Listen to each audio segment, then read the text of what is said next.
We need our we need our weed. I don't wear it, but we need it. What black community? It's a black environment with black women and black children in it. How dare you say that we are not interested in families in the black community? A motherfucker just supposed to take and accept whatever the fuck you say because I'm a black woman. Bitch, shut up. The fuck out of here.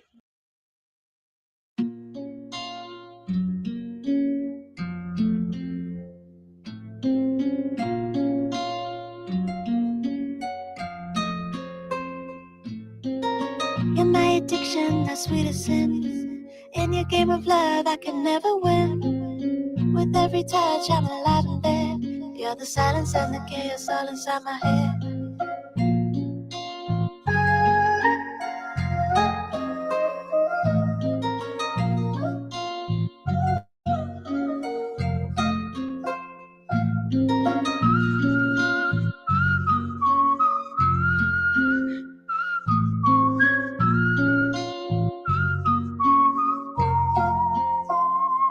Subir.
I've been all alone. No one left to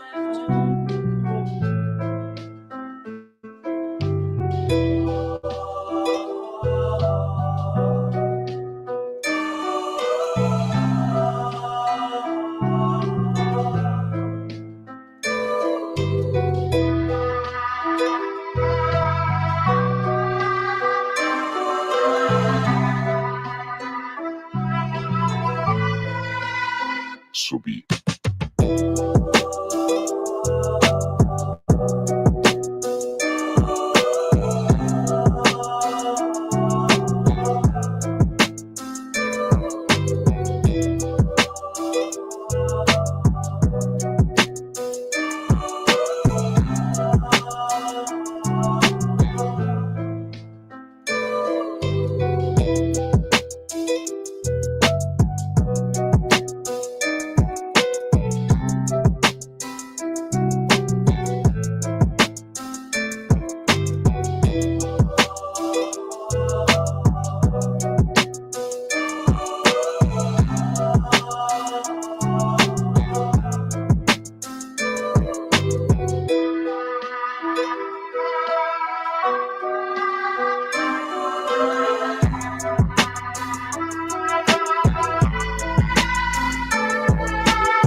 Mic check, mic check. Is this thing working? Let's do some talking. What is good, everybody? What is good? Hope all is well with you guys. Welcome to the show. Thank you for tuning in once again. I appreciate you guys giving me your attention so often for so long. Couldn't do it without you guys. Thank you so much for coming through for another show. You're gonna just jump right into today's subject matter because we're gonna spend a lot of time on the second half. You know, the Umar thing is kind of getting bigger than I thought it would get. I should have known, but I really didn't care that much. I guess I just wasn't thinking on it that hard. But it's blowing up a little bit, especially in the land of Black YouTubia. The Umar Johnson thing is. It's being talked about. It's being talked about. But before we even do that, I want to get into this Anthony Mackie conversation because Mackie, he made some comments about masculinity, and apparently he's getting a little bit of pushback on his comments about masculinity. And it's, you know, feminist, modern woman, neo-masculine pushback. And so, you know, I'm obviously not on that team, but I do want to comment on what he said because I'm troubled by something. And you know how you got to think on a thing for a little while before you can really, really know what it is about it that bothers you. And I had to think about it for a minute because one, I'm not really a Hollywood fan. I'm not a fan of Hollywood. I remember watching Anthony Mackie. It's weird. He's had a couple of clips go viral recently where he says something about about success not being earned. It's given. And that would appear relatively true, especially for the Hollywood crowd. I mean, Hollywood is the one place where more than anything, it's who you know more so than what you know. Outside of Hollywood, you know, competency and credibility still rule the day for the most part. So I thought his comments on that were a little bit suspect. But again, him being in Hollywood is kind of what I take issue with. I started to realize what I was not liking about what I was hearing. And so we're going to get into this We're going to get into this thing. And, you know, I used to like Anthony Mackie because it's interesting. He talks about, you know, success being given. And I remember watching Anthony Mackie in a movie years and years before Captain America, before he was anybody wanted to talk to. I remember Anthony Mackie in a movie years ago called Sucker Free. And it was a movie about some black gangbangers out in San Francisco. That's what Sucker Free is about. SF, Sucker Free, San Francisco, right? That's where the title comes from. And the crux of the movie revolved around the one gangbanger who could rap. He had a record, or he had a tape out, because back then we still had cassette tapes. He had a tape out, and they were bootlegging his tape at the flea market. And, you know, it's like Koreans and shit down there at the flea market. And the Korean gangs protect the flea market. So it was the black gang versus the Korean gang. And that was kind of like low-key the beef they was having. And that's when I first remember seeing Anthony Mackie. And I liked him in that movie because he was like the smart guy in the gang, right? And years ago, like this was years before anything. So I do remember him working towards his fame. It's ironic he would say these things about success being given as opposed to earned. And I was watching him earn it. And then he had to do that gay role, and he really earned it. But we'll get to that in a minute. I keep my boys humble. Like my boys have never had a pair of Jordans. You know, my boys don't do all that internet fly shit. I'm like your kids. And no, I don't give a I could be the biggest star in the world. Do not let me catch you being stupid. Do not. And my oldest gets it. My 15-year-old, he tells the other ones, he's like, yo, don't make dad mad. Because once you get one that's right, he's going to straighten the other ones out. So it's just that thing of, in the past 20 years, we've been living through the death of the American male. They have literally killed masculinity in our homes and our communities for one reason or another. Now, when Anthony says they have killed masculinity in our homes, on the one hand, you know, you appreciate somebody like from Hollywood, or, you know, somebody with a platform, as they say, boosting the signal, right? He's getting the word out. And so, yeah, that was cool and all. But you realize Hollywood is probably the main proponent of the demasculinization of the home, as you say. It's you niggas, bro. It's y'all. You doing that gay role. You're the guy. But I raised my boys to be young men. And however you feel about that, you feel about that. Right. But my boys will always be respectful. They will always say, yes, sir, yes, ma'am. No, sir, no, ma'am. They will always say thank you. They will always open the door for a lady. They will always make sure that their mother is taken care and provided for. They will always be men. Now, he's giving very, like, you know, traditional masculine leadership. And on the one hand, I don't take huge issue with the majority of what's being said so far, but there's something right here is where I started to notice it, you know, holding the door for a lady and all that.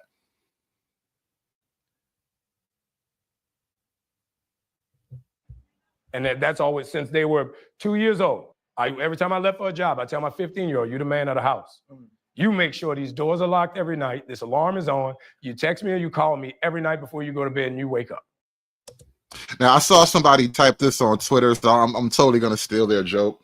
But if you know, if little bro, the man of the house, while you gone, he got to hold mom down. He got to do a nightly patrol of all the entrances and exits and shit. I mean, nigga can't have some Jordans. He got to do all that. You gonna deny him a pair of fresh ones, bro? Come on, man. That's that bullshit I be talking about. You just trying to get him accustomed to slaving for nothing.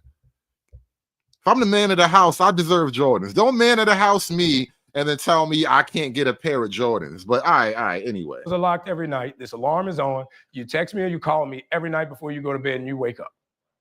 I love that. Because we're men. If I'm not there to protect, he got to be there to protect. Because you can have all the money in the world, climb through the window, that money means nothing. Right. You can have all the celebrity in the world, you jump through the door, that celebrity means nothing. Yeah. So you got to have a little guard in there, you know? And so for me, it's always that idea of American masculinity is very different. Hold up. Now he says American masculinity is very different. Yes, Anthony. American masculinity is very different. I would even go as far as saying maybe perhaps your masculinity is very different. Growing up in the South in the 90s and 80s, you grow up homophobic, sexist, and racist. Like we talking about the 80s and the 90s. That's just a fact. You know what I mean? So when I got to school, my roommate was gay. Like I didn't know how to deal with that. Like my brother's gay. I know how to deal with that. So being a man, I use my art to better myself. I played Perry so that I could understand my brother better. So I could understand my friends better. I've never, in all of my years of manhood and all of my studies in the history of masculinity, I've never heard the phrase come from a man, no less. As a man, I used my art. Know how to deal with that. So being a man, I use my art to better myself. So being a man, I used my art to better myself. Yeah, so he had a gay roommate. He had a gay brother. Nigga was gay on this TV show. I never watched the TV show, but I've heard about it. Where like apparently it's like some VR shit where he was in the VR world and his homeboy was in the VR world and they both played like a man and a woman in the VR world together, and they wound up like making their VR characters have sex, and then they kept getting into the VR world sex, and then they tried to have real sex, and it was somebody was telling me about this shit, and I'm like, why the fuck do you watch this shit, bro? Like, ew. I swear to God. That's the role he's talking about now. That he was a man, he had to be a man and use his art for that shit. And it made him better. Being a man and using his art to do gay shit made him better. Like, I didn't know how to deal with that. Like, my brother's gay. I didn't know how to deal with that. So being a man, I used my art to better myself. I played Perry so that I could understand my brother better. So I could. You did some gay shit so you could understand your gay brother better? Is this what I'm trying to hear? Is this what I'm struggling to understand, right?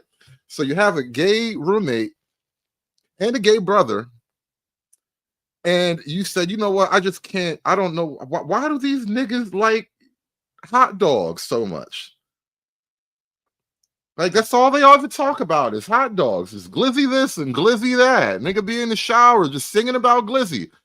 And you decided, I want to understand what's so great about the glizzy. And you decided to take a role as a glizzy glider. Amazing work. Understand my friends better. Going to art school, a bunch of my friends were gay. You know what I mean? Like, when I was a kid, we had a record label. We had the first gay rapper. Nobody gave a you make good music. Nobody care. You know, Big Frida is famous.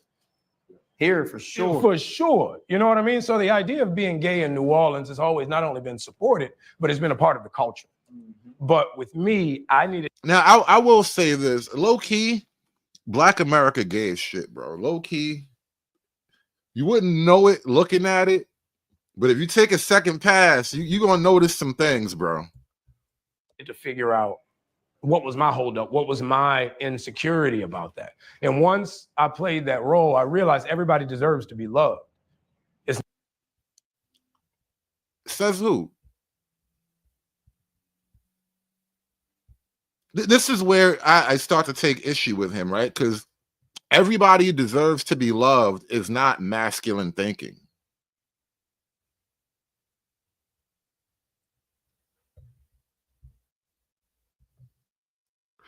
Everybody deserves to be loved is literally a propaganda slogan from the gay community. Like, that is something that they've been saying since like the 70s. You know, love is love. We just want to love. I just feel love. Live. It's not my job to say who you love or who should love you.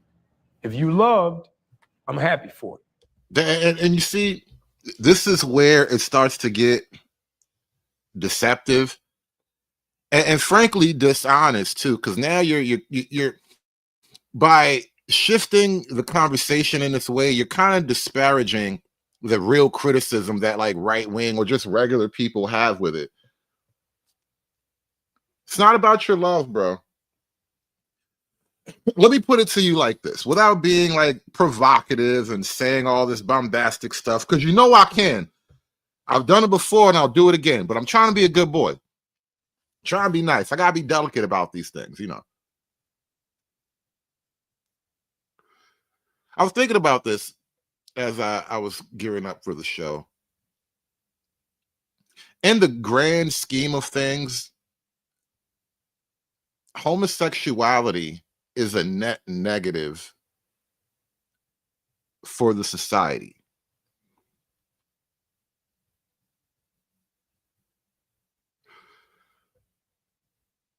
Yeah, I know gay people have contributed things, especially like in the arts and theater and all that, you know, fine, whatever. But the acts and the behaviors of homosexuality are essentially a net negative.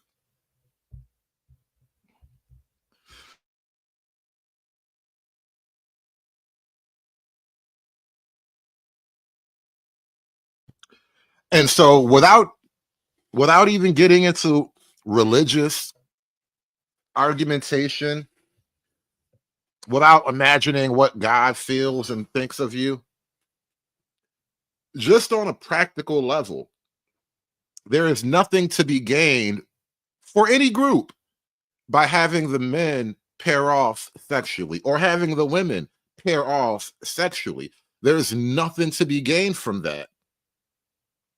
And so just on a strictly practical level, it is a net negative.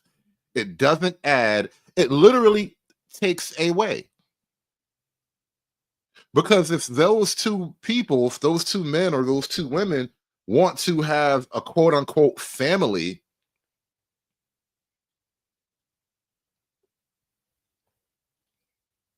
they either have to do something straight, which what's the point of being gay if you're just going to break down and do something straight anyway? Just hold the line, God damn it. Or which is what typically is the truth. Historically speaking, they would have to take a child. Or nowadays, you know, the rich gays, they can just buy. You know, they can get one right out of the catalog, have it delivered to them in a Wayfair cabinet, and everything is fine. And so, generally speaking, it is a net negative.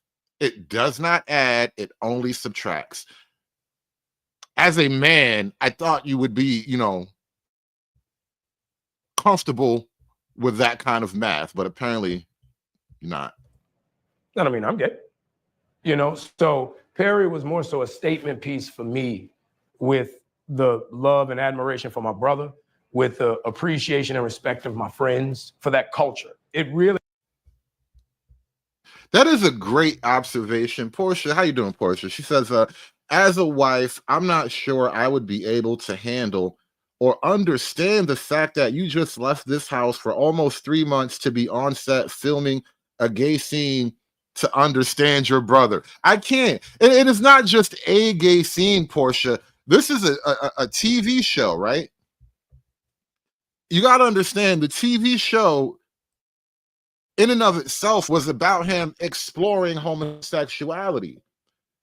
It wasn't a gay scene. It was a gay character performing a series of increasingly gay acts. Because it started out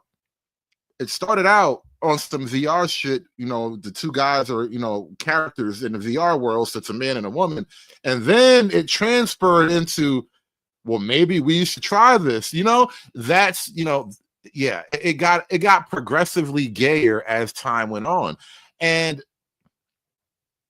I could only imagine how your wife looks at you after coming home, being gone for 3 months, locked in a trailer with this sweaty nigga, trying to figure out how to make your kissing look real. Yeah. Hell of a masculine exploration you did there. Really put me in a position where I think it made me a better actor because I had to go so far out the box. I had to go to the furthest spectrum away from myself to play that role. Crown Scrooge says, I quit the series because of that episode. I remember years ago when remember when Empire was a thing and everybody used to be in the house watching episodes of Empire on Fox News and shit. And Lucius Lyons, he was the head of the family, and his son was gay. And as his gayness progressed, the show got progressively gayer, and he started having like all these gay love scenes. I had to stop. Once they got to the gay love scenes, I had to stop. Because you know what wound up happening? This is real shit. This is real shit. Because it was like literally me and a bunch of niggas. It's like 4 or 5 of us. We was at my crib too. That's what made it crazy. It was at my crib, and we was smoking, we was drinking, and fucking Empire about to come on and shit. So we all watching the shit because, you know, it was a big thing at that time. And we watching this shit, and the nigga start kissing his boyfriend or whatever, and the whole room like, oh, fuck, man, come on, man. The whole room, I swear to God. And that was the last time I watched any of that shit. I would only see clips after that because I couldn't. I couldn't no more. But speaking of Hollywood, I want to point out who he's talking to, right? Look at where he is, the pivot. That's the name of this podcast, right? And he's talking to these guys about, the lack of masculinity all in the homes and whatnot and yada, yada, yada. And these guys, they sitting there like, yeah, that's deep. I have noticed less masculinity in my home. That's good observation, brother. They all sitting there nodding along with him. But let me show you what else this is what they do on their podcast as well. This is what I mean about this Hollywood shit, bro. Hollywood is the reason why this is happening. It is not just Hollywood, but Hollywood is like the mouthpiece for everything. If you want to sell something, you go to Hollywood, you put it on TV, that kind of deal. And that's why we have all these masculine women and effeminate men on television right now. Remember before I told you the WNBA is a feminine lesbian work program. They don't exist to actually turn a profit from selling tickets and merchandise. They exist to give athletic, aggressive lesbians a desirable role in society. This is PSYOP at the highest level. Who I am is a direct, everything stemmed from that situation. Even trying to find myself as a gray area kid, I couldn't find my blackness because you weren't there, right? Can't find who I truly am until I go off into the world. And my parents did the best to do it for me.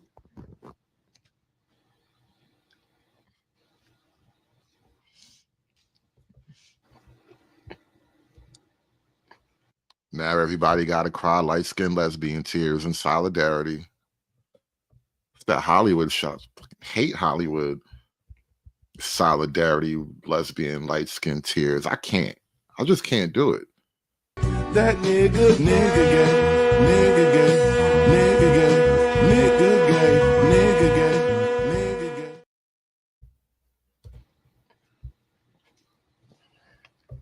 I don't talk about my situation often because I want to protect my mom. I want her to be seen as anything other than the amazing woman that she was. I made a human mistake and took the responsibility afterwards. And I want my dad to be seen as the amazing man that raised a Black woman to the best of their ability and gave me everything that I needed to be successful. My dad worked 2 jobs to keep a roof over our head as a white man. I still know the value of $1. I still know how to treat people because of how I was raised. And the older that you get in this world, you realize. White man raised a strong Black woman. Shout out to the white man.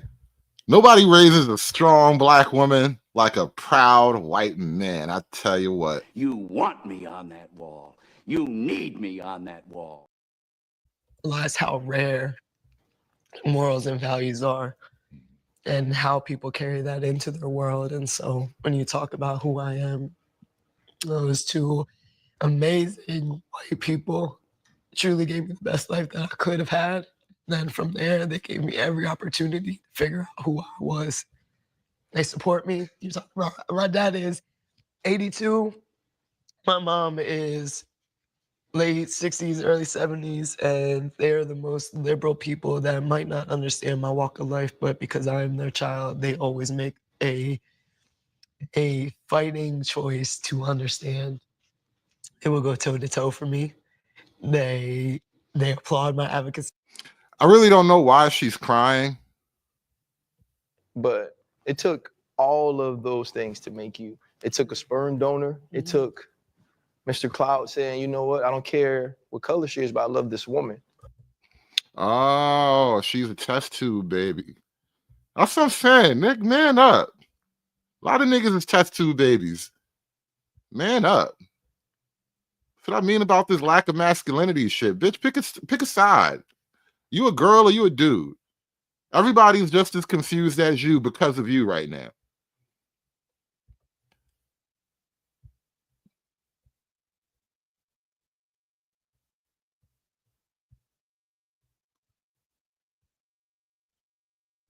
You know what? I was gonna play the clip of her talking about her wife and how they're all a happy lesbian family and all that. But you know what? I'm bored of her. I want to get to Umar now. We were talking about Umar the other day in on the overtime section. You know, you got to follow us on Rumble. We have a panel. It's like a whole other show. But everybody knows by now, Umar Johnson, he got called out by his oldest child. Apparently he has 2 kids with 2 different women. The Prince of Pan-Africanism can't make it work with a black woman.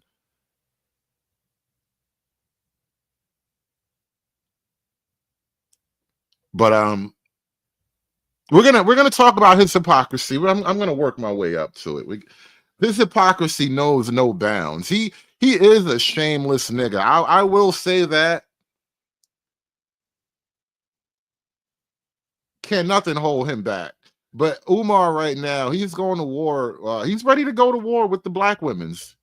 He's telling business. He's making threats. That nigga said, if I don't see my child within a fortnight, on the video we was playing the other night, that nigga straight up said, you have until the rise of the new moon.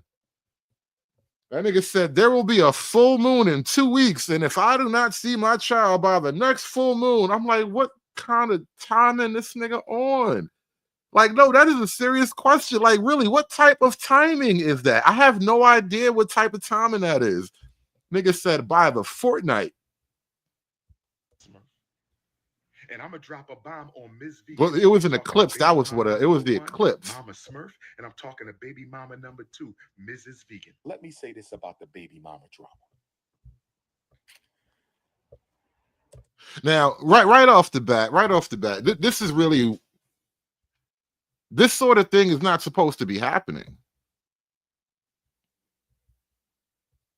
A man who loves black women so much, a man who was dedicated and devoted so much of himself to the black woman. You know, it's amazing I don't have a Umar Johnson place in my Black Woman is God clips, because you know he's definitely a deacon in the Black Woman is God church, and now he's on the verge of going to war with black women because apparently even he couldn't make it work with not 1 but 2 black women. There is a silver lining in this Mama Smurf, Baby Smurf scandal. There's a little piece of silver lining in this Mama Smurf, Baby Smurf scandal. And that little piece of silver lining in the Mama Smurf, Baby Smurf dishonesty tour. Dishonesty. You know what? And that's what I was thinking about. Now I'm glad I got to pause right now before we get too deep into it. And this is the bridge I wanted to use to connect these 2 disparate themes. Why would Anthony Mackie and Umar Johnson be kind of side by side in what I'm doing today? What really bothered me about the whole Anthony Mackie thing, and this is why I jumped to that clip of that lesbian ball player chick. Anthony Mackie is giving traditional advice to his boys who have to grow up in the modern world with modern women. And I think that may be a losing position. You know, there is a certain amount of it where it's like on an internal level, you want them to be built up to be internally strong and competent and knowledgeable and wise or something like that. But beyond that, I noticed how in society, we only have conversations about how to fix the boys and how to raise the boys well. What are women supposed to do? Because we have kind of a, even though it's traditional, we sort of have an understanding of what men are supposed to do. Even in the modern world, right? Modern women who are strong and independent, and they don't need no man. They got their baby, their job, their money, they're good. They have an idea of what men are supposed to do, right? Provide and protect. Take care of your children. These are like cliche phrases that don't really mean much on a practical level, but it's a rudimentary idea that we all kind of agreed upon. It's a shared idea, or at least they all kind of agreed upon it, and it's a shared thing. It is known. It's widely known. Now, when it comes to women, what are women supposed to do? And that's what kind of killed me about the Anthony Mackie thing. He's just another guy trying to, you know, fix the boys, trying to tame the boys and all that. When, you know, I don't think it's the boys who need to be addressed as directly. I don't know if we're having a boy crisis as much. I think we're having a girl crisis as much as we're having a boy crisis. And nobody wants to approach that question of what is it that women are supposed to be doing? Because generally speaking, the messaging for women is you can be whatever you want. What was that old song back in the day? I'm a bitch, I'm a mother, I'm a sinner, I'm a lover. No, I'm a child, I'm a lover, I'm a sinner, I'm a saint. Like, bitch can be everything. I'm every woman. It's all in me. Anything you want done, babe. All the messaging for women is you can do whatever the fuck you want to do. There are no limits. No strings, no walls, just hopes and aspirations. That's all. And that, I think, is the fucking problem. We keep trying to raise boys to be traditional 1925, 1950s kind of men. And who are they supposed to be these men for? Who are they supposed to be these men with? Shaka Khan, I'm every woman type of chicks? No. This is all a losing game. And this is where Umar fucked up at. Because in his own way, I think Umar wanted to be something like the traditional man. In his own convoluted Papa Shango Afrocentric reasoning, he wanted to be something like the traditional man. Dare I say, he wanted something like the white man style of family. And he found that he couldn't do that with any black women. Not just the one, but none of them. The and Revenge Tour. The Mama Smurf, Baby Smurf, Dishonesty and Revenge Tour. The only silver lining about it is y'all making me go after my baby girl 50 times harder. Y'all making me go after my baby girl 50 times harder. So I done already sent the message to baby mama number 2, Miss Vegan. You have 2 weeks to produce my child who you've been keeping from me while I've been paying child support. Just like baby mom number 1. It's deja vu. It's deja vu. Collecting my child support, denying me my child. Collecting my child support, denying me my child. Collecting my child support, denying me my child. So baby mama number 2, we talking to Miss Vegan right now. We ain't talking about Mama Smurf. She old news. She old crusty news. We talking about Mrs. Vegan right now.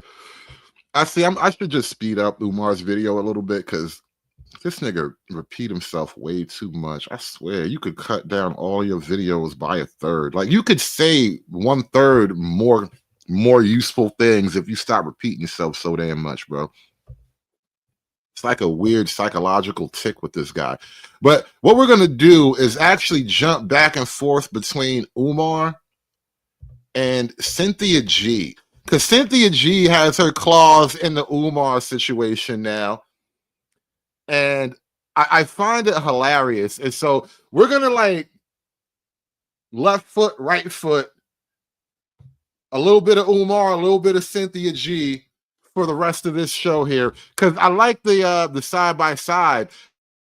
Like, nigga, this is your arch enemy right here. They met before one time. She's gonna tell the story too. They met before one time on a Fox Soul. And he kind of got ambushed because they slipped the tranny up there on the panel, and I don't think he caught it. And he was like, my beautiful black queens and shit, and it turned into a whole viral moment.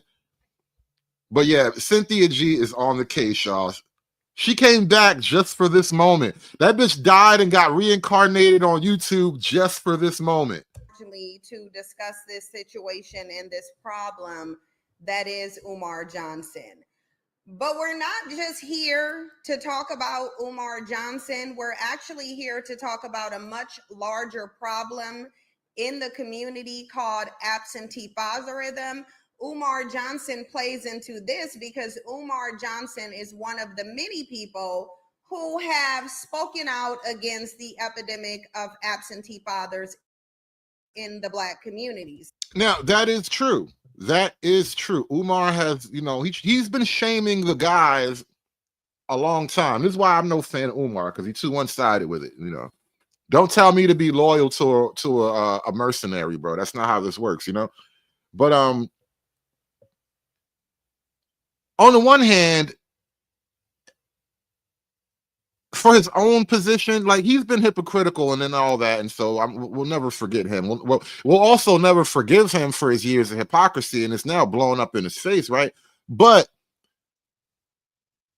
I would say that on his personal level, I don't think he was a pure deadbeat. I think it's a horrible situation, and it's just a lot easier to, you know, I got other shit going on in life. I gotta eat, I gotta work, I got dreams to get off the ground. I'm not gonna spend all of my life trying to keep a bitch happy enough to let my kid come out the house for a little while. So we don't need to debate whether there is an issue with absentee fathers. We know that there is an issue with absentee fathers. Is it only an issue in the Black community? No, but it is most prevalent in the Black community.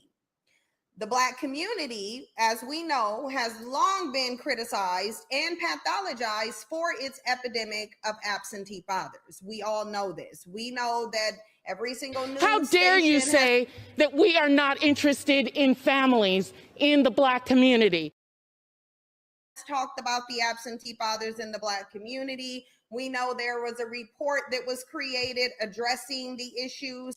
Now, the funny thing about a Cynthia G fighting the absentee father battle over here, everybody know you don't live with your baby daddy, Cynthia G. That's the crazy shit about this whole thing. Nobody on either side of this fight is innocent and blameless here. Everybody in this fight is ugly and dirty, and y'all need to go take a bath. We all know the Cynthia G drama.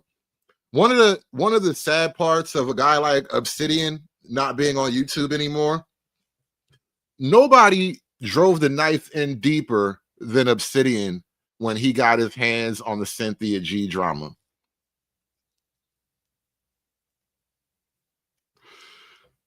Did you guys do a little dance when Obsidian played the Trans Perkins Express? The Trans Perkins Express.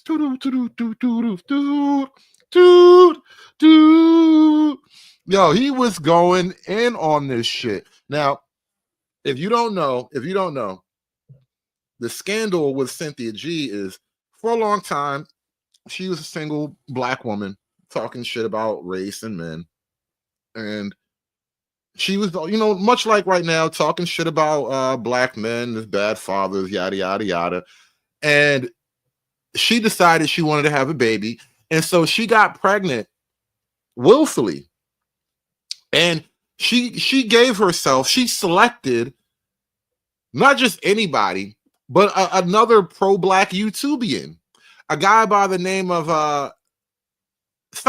Robert Perkins. Yeah. What up, Rob? Robert Perkins. You know, Team Rob's still out there. Is Team Rob still a thing? It probably is still a thing because bitches are still dumb. So Team Rob Perkins, he's another pro-Black YouTubian. And I guess she liked his pro-Blackness or whatever. And the thing about Robert Perkins is Robert had already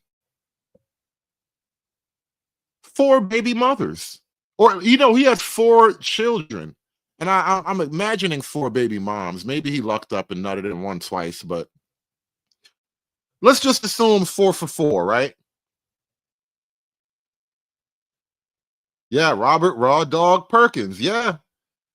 Now let's assume he went 4 for 4.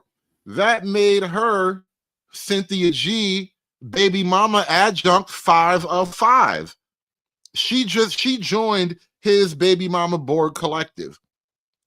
And the problem, let's tie it all together and get back on track. The problem with all of this here is that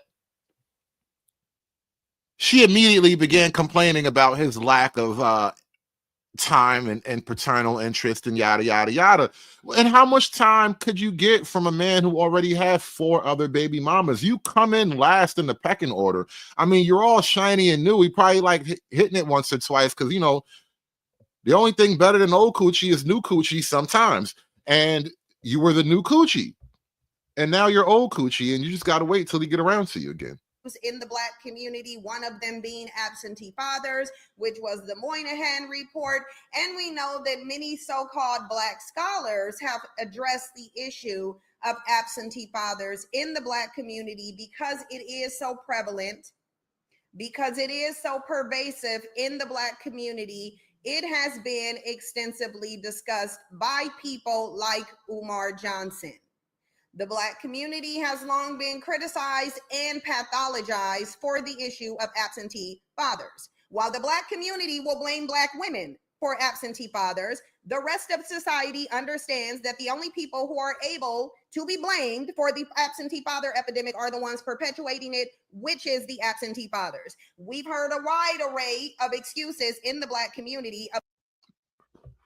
You know, I actually, once upon a time, I think I talked about this on air briefly. I kind of challenged the very concept of a child abandonment, and that as a man, you are more likely to be punished for abandoning a child. So there's no real incentive for you to do it on an individual behalf. And then by the numbers, I don't know that we've ever actually seen any real hard, unassailable statistics on just straight up raw abandonment. Like you were dating a guy and then he just faded away like a meme or something. He just put the 2 fingers up and that nigga disappeared into the atmosphere. I don't know that that's really a thing. I think women, Black women especially, they say that word, they use that phrase because it creates a giant shield and it creates a buffer between them and accountability. And I think what's been happening is, for whatever reasons, you know, women find themselves alone raising children, but I don't know how much of it was just raw abandon. Like, oh, you knocked up? Yeah, I'm out of here. Like they say that shit, but they haven't actually proven it. They just been saying it so loud and for so long, we all accept it as truth. About absentee fathers. We've heard about white supremacy. We've heard about welfare extracting Black men from the home. We've heard about Black women choosing welfare over having fathers in their home. This is something that Umar Johnson himself has said. And we know that he hasn't spoken about. Anthony Edwards didn't abandon abroad.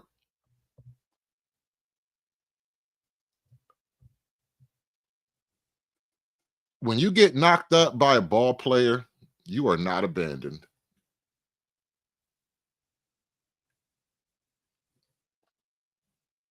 And that's what I'm saying, bro.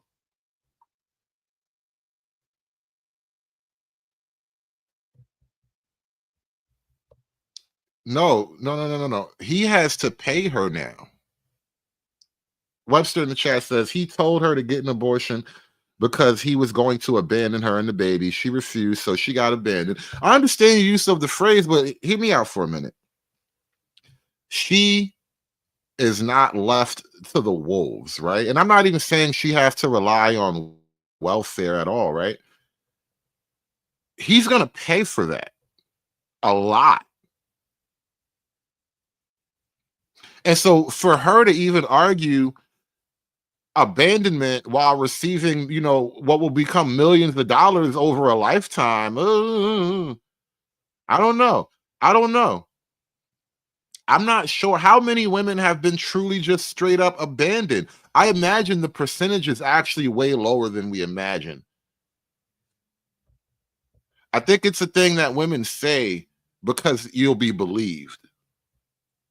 About absentee fathers once, we know he talks about absentee fathers quite a bit. He also acknowledges that this is one of the biggest issues in the Black community is single mother headed homes. But what no one wants to acknowledge in the Black community is that Black men, these Black fathers, are the ones who are perpetuating the absentee father epidemic in the Black community. They are literally causing the absentee father issue in the Black community. But rather than take accountability, they've blamed Black women. They've blamed the system. They've blamed welfare. They blamed the white man. They've blamed everything that they could except the white woman. And we already know why they didn't blame the system, welfare, the white man. Those are all the same argument. Different shades of the same argument. There are forces that are above my head and out of my hand that she is more responsive to than me. Simple as. The white woman, because then they would have to justify why their preferences has done so much destruction to the community. Hey, everybody, do me a favor. Like the video. Like, share, and subscribe.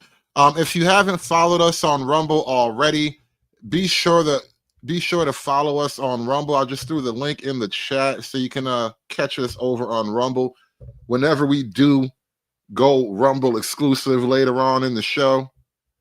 And while I got you guys' attention, put a 1 in the chat if you nominate Cynthia G for worst voice in all of YouTube. I wouldn't even play this for you guys if I wasn't trying to make a show out of this bullshit.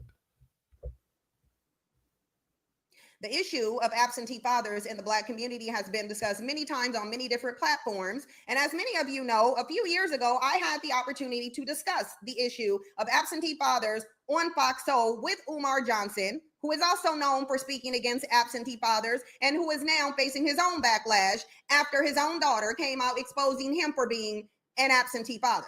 But the panel was discussing, though, whether or not there was a war on Black men. This is what the panel was discussing. You guys already know my thoughts on the war on Black men. I was a part of this panel. She is one of the main people waging war on Black men. Remember, one of the main reasons she got kicked off of YouTube in the first place is a white woman discovered how vicious and vitriolic her content was against Black men. She spearheaded a campaign that you should selectively terminate your male pregnancies. I mean, that kind of is a bad thing, you know? And I was adamant that there is no external war being waged on the Black community. And I still believe that. While I do not believe that there is a war being waged on Black men by an external source, I do believe that there is a war being waged against the Black community. The war is waged by Black men, and one of the primary weapons they use is abandonment. Now, she is making a shift. If you listen to what she said here, once upon a time, years and years ago, she was arguing that white supremacy and white men were doing all these evil things. Now, Black men have effectively become the white man, which is a bit of a promotion, in my opinion. It's like a step in the right direction. I've always wanted you to respect me like you respect the white man. I don't really give a fuck about all the pussy in the world. I need you to respect my shit. Source, I do believe that there is a war being waged against the Black community. The war is waged by Black men, and one of the primary weapons they use is abandonment.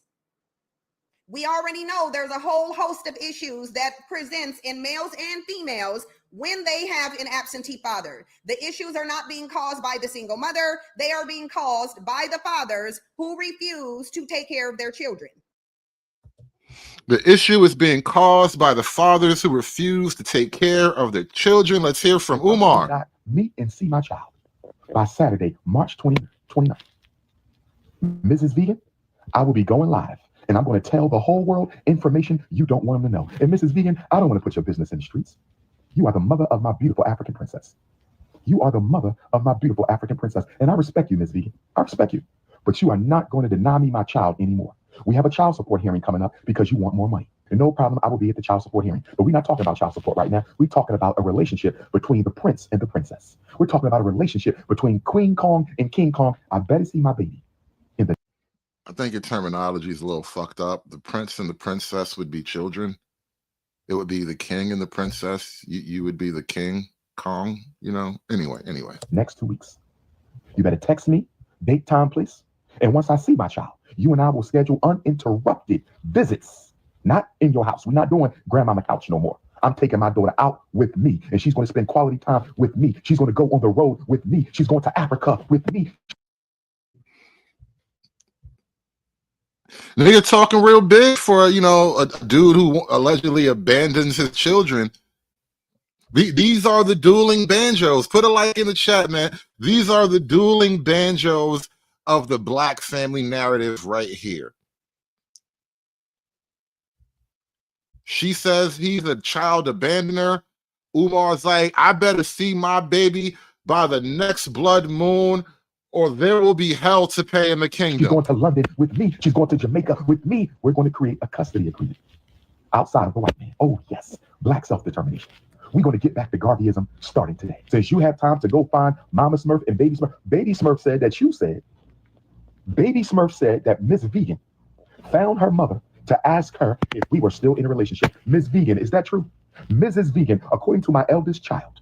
Mrs. Vegan, according to my eldest child, you reached out to Mama Smurf to find out if I was still dating Mama Smurf. Listen, I didn't want to marry Mama Smurf when she had my child. I didn't want to marry Mama Smurf after she had my child. And I damn sure don't want Mama Smurf now. So you don't need to be asking Mama Smurf if we in a relationship. Absolutely not. Any woman that will deny a man his child has no right to be a wife to anyone. I'm going to say it again. Black men, it's time to unite. Guess what I'm about to do for all. Where my alpha males at? Where my black men? I need some fist that. Now he want to unite. Now nigga want to unite. Just last year, he was on that show. I forget the name of the show. It's some young kids too. I think they're coming out of New York. And Umar was having a discussion with them about how it's the black man's fault that the black woman is single moms, and we got to love our sisters. We got to stick together with these broads. And he was just dumping it all on the black man. He didn't want to give niggas no fucking credibility.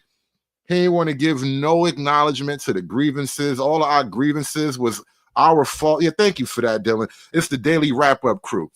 That shit is like the biggest video on their channel. I think they might have got 1 million views on that. It was a crazy video because he was really going in like, we got to carry all the load and they get all the glory type shit. And now it's black men. We got to unite. Let's come together against these bitches, my brothers. My brothers, let's all put our hands together and smack a bitch down. Can you join me in our 1 million man smack a bitch march next Monday in DC? Like, nigga. Let me talk to the alpha male king. Time to unite. Guess what? His child has no right to be a wife to anyone. I'm going to say it again. Black men, it's time to unite. Guess what I'm about to do for all. Where my alpha males at? Where my black men? I need some fist that. Let me talk to the alpha. Now it's where my alpha males at. You see what I mean? Now it's where my alpha males at. No, nigga. No. Nobody want to do that right now. You smack your own bitches, bro. That's the deal. We all got to deal with our own bitch, bro. For male kingdom. We're my unapologetically African anti-snow bunny alpha males. Black men, this whole Mama Smurf, Baby Smurf, Lies and Revenge tour has inspired me to start a black man family court movement. Who with me? Who is getting sick and tired of being alienated from your children? What black men are sick and tired of paying child support and can't see your child? Where you at, black man? Now, yeah. Now he wants the 1 million man smack a bitch march. Bro, chill. We don't believe you though, Umar. I want the best for you. I want you to win your decision. I want you to go to Ghana and Tanzania and South Africa and all the places, right? All the places. Go to Uganda and visit O'Shea. Take your daughter to all the places, right? But I'm not marching with you, bro. You got to smack your own bitches, bro. Where you at? I'm talking to black men all around the diaspora. I'm talking to black men all around. Where my black men at? Give me some black fists, African men. Give me some black fists. If you tired of family court, you tired of custody court, you tired of child support court, I'm going to start a movement. First time a nigga got to fight a bitch, he want to call all the homies, bro. That's why I'm not going. First time he got to fight a girl, he want to call all the homies together. Nigga want all the niggas in the country together because he got to fight a bitch for the first time in his life. Nigga, I've been alone having to smack a bitch and nobody believes me. I was in the right. The fuck out of here, man. I'm not doing this with you, nigga. Nigga on his own like shit, bro. I can't. Because you know why? Because I was on my own. And you know what? Most other guys, most of us have been on our own having to deal with this shit. And so after you've been out there ignoring that shit all this time, after you've been out there talking all crazy all this time, now nigga want to unite. Niggas want to come together. We all got to get together and smack our bitches together. Nah, bro, I don't believe you. I don't believe you. I want you to fight this for a little while. I can't just join up with you and you ain't really struggling. You know, this is why gangs have like that jump in ritual. You got to put some blood on the floor, bro. I can't really just listen to you until I see some blood on the dance floor, bro. Oh, y'all done woke up a sleeping giant now. Y'all done woke up. I'm starting a black man anti-family court movement. We are sick and tired of being taken advantage of. We are sick and tired of family court taking our money and not guaranteeing us a right to see our children. Do y'all know how many custody agreements I had with Mama Smurf? Me and Mama Smurf had about 4 or 5 custody agreements. Me and Mama Smurf had about 4 or 5 custody agreements, and she violated every one, and family court did nothing. And you ain't say shit. You was telling us this whole time it was our fault, though. This whole time you was telling us it was our fault. You giving this bitch Cynthia all the fucking ammo in the world, telling us we ain't shit because we don't love these bitches enough. Look at you. Now, black men will tell you that someone is extracting them from their home, but what Umar Johnson failed to tell anybody on this panel discussion is who took him out of the home. Who is to blame for Umar Johnson not providing for being in the life of or pouring into his own daughter that many of us didn't even know he had? The reason we have yet another contradiction is because we hold black men absolutely to zero standards. The black community gives black men a pass to abandon their children, even though I still need an answer to this question. What is the standard for women? I will accept having a standard for men. I will accept the punishment or reward for meeting or failing to meet that standard. What I require in exchange is a female standard. black women complain about black men abandoning their children, we still help to give them a pass in abandoning their children. They also have a legal pass to abandon their children as well. Per the research that I did, there has yet to be one man, regardless to race, who has been prosecuted for abandoning his children. There has been numerous women who have been. I feel the need to point that out because I think it's quite clear that we live in.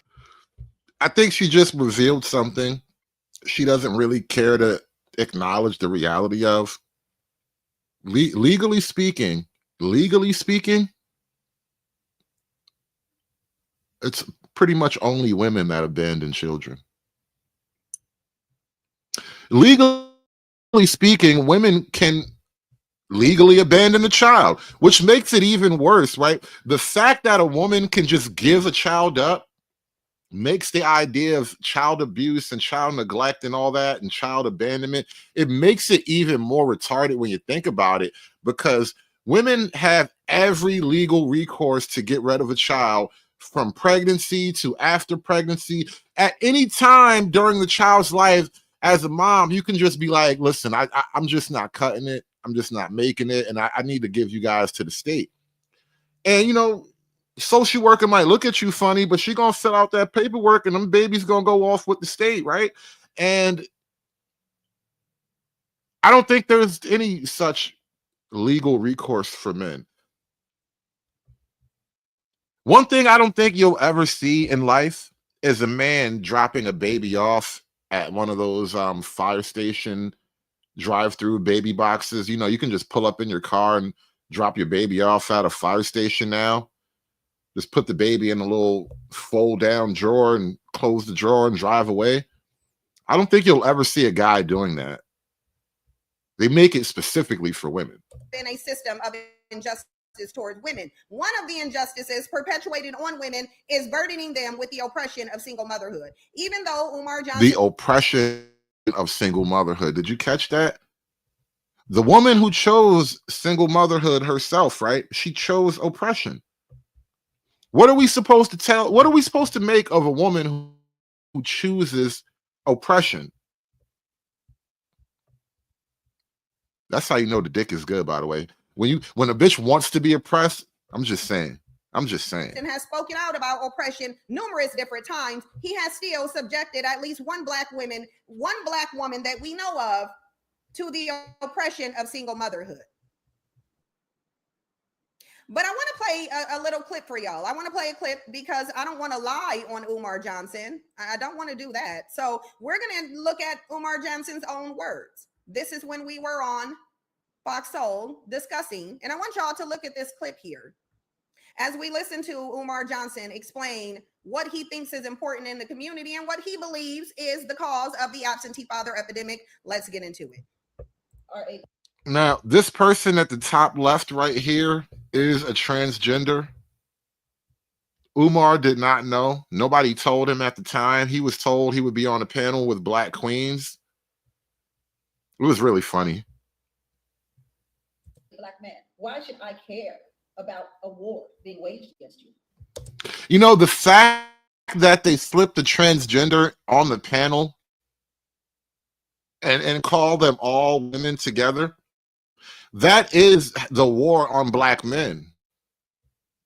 In and of itself, right? This panel is an attack on black men because you have these two guys on the panel, and not only is he supposed to treat this transgender as he would treat the rest of the women on the panel, if he gets too indignant, if he really starts to explain why this is terrible, he now becomes the enemy. This whole thing was a setup to make him look bad, to make him somehow morally reprehensible. And Cynthia G is totally a part of it, right? She's totally down with it. She supports that whole thing, by the way. You watch the fact that I even got this Cynthia G video playing, I'm like 2 suggestions away from gay black YouTube in the algorithm. That is her being a part of the attack on straight black men. You are a part of the gang. I start watching your videos, and all of gay black YouTube starts getting suggested after your videos. If you care about the future of black people, then you naturally have to care about the destiny of black men. When you look at most of the pathology in the black community today, from black on black crime, to single female-headed households, to poor academic outcomes, to unemployment, much of that is due to the war against black men. So if we want to survive and thrive as a black family and as a black community, we have to implement solutions for black men. Now, I'm going to leave it there because as you were listening to Umar Johnson talk about how important it is to invest in the destiny of black men, you heard him say everything from crime in the black community to mother-headed homes, to single mother-headed homes, it is due to the war on black men. Now, perhaps Umar Johnson got caught in that war. He didn't tell us at all, because when he was on Fox Soul, he also did not tell us that he even had a child. We didn't. Black women are fighting the war against black men. Cynthia G is fighting a war against black men. Even know that Umar had a child, but now that we know he had the child, we know that he has abandoned said child. Why are we saying that Umar Johnson abandoned said child? Well, because Umar Johnson has admitted to abandoning said child. We will not lie on Umar Johnson, but what we will do is we will play his words to you. Umar Johnson has paraded around as if he was a man with no children. That's why I say most of us didn't even know that Umar Johnson had a kid. I didn't know he had kids either until this thing popped up. I'm glad this whole thing blew up in his face, by the way. It needed to happen. Even know he had a kid. We all needed this. I didn't know he had a kid. Put a 1 in the chat box if you knew Umar Johnson had one child. I did not know he had one child.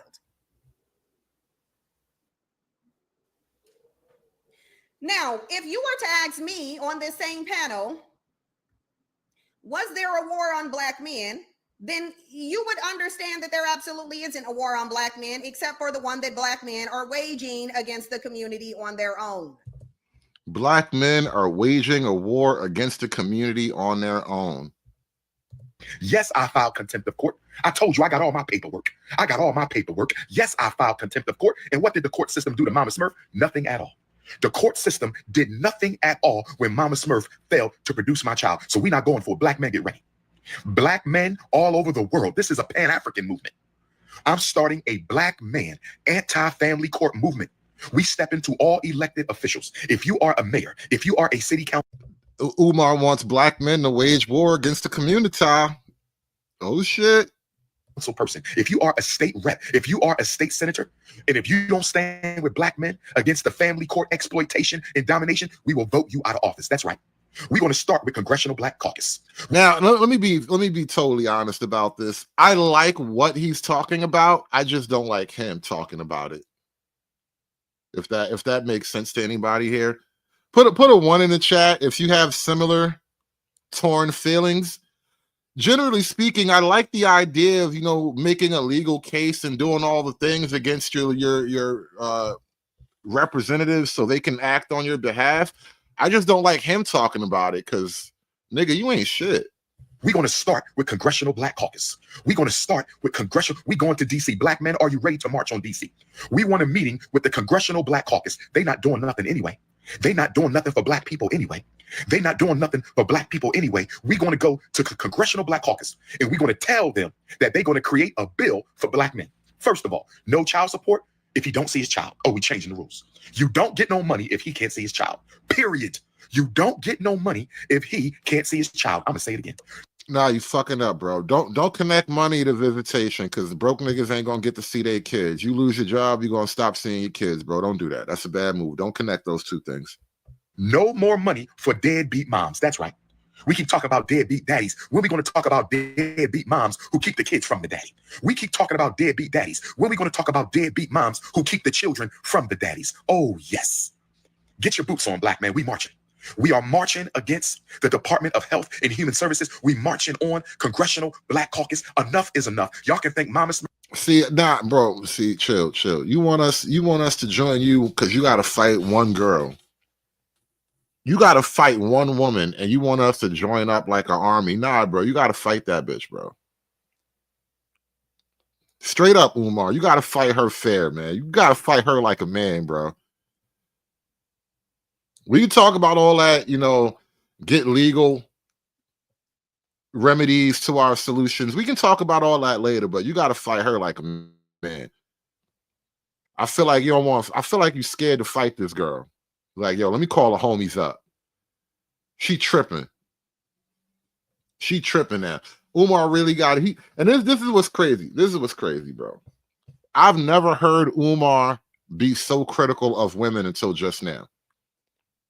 Now, all of a sudden, we got to do something about these deadbeat black women. They're not queens no more. We got to do something about these deadbeat black women who don't want to let their kids see their father.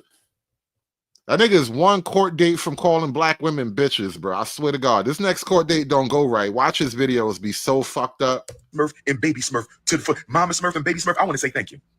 Thank you for waking up a giant. Thank you for giving me the idea that it's time to organize black men against this disgusting family court system, this unjust family court system. We are marching against the injustice of family court. We don't have a problem paying child support. I never had a problem paying child support. When I went to my first child support hearing for my oldest daughter, my oldest child, Baby Smurf, was only 3 months old or younger when her mother took me to child support. 3 months old or younger. And the child support agent told her mother that he did not want to do the order. God is my witness. God, Olo Dumare, Yame, Chukwu, Amin Ra is my witness. Olofi is my witness. That this nigga speaking Egyptian? Who the fuck is all these people he just named? What guys did you just mention? Nigga said, God is my witness. This nigga started talking in a foreign language. 3 months old or younger. And the child support agent told her mother that he did not want to do the order. God is my witness. God, Olo Dumare, Yame, Chukwu, Amin Ra is my witness. Yeah, I think he just named like 4 gods and a nigga from Philly. That's like 4 different gods from different cultures and some nigga from Philly, bro. Umar think he's slick. He just be putting random shit together because niggas don't know shit, bro. Olofi is my witness that when I got dragged into child support, when my baby was still an infant, still on milk, her mother didn't want to breastfeed her as a protest against me. Baby Smurf, did your mama tell you she didn't breastfeed you because I wanted her to? She put you on white man's milk. Hey, Baby Smurf, go ask Mama Smurf why you wasn't breastfed. Baby Smurf, can you please ask Mama Smurf why you wasn't breastfed? Your mother refused to breastfeed you because I wanted her to. She put you on white man's milk. Oh, don't let me get started. Don't let me. I got some stories for that ass. I got some stories, but let me not digress. When we went into the child support hearing, the child support agent said, this child is barely 3 months old. This child don't need nothing at 3 months.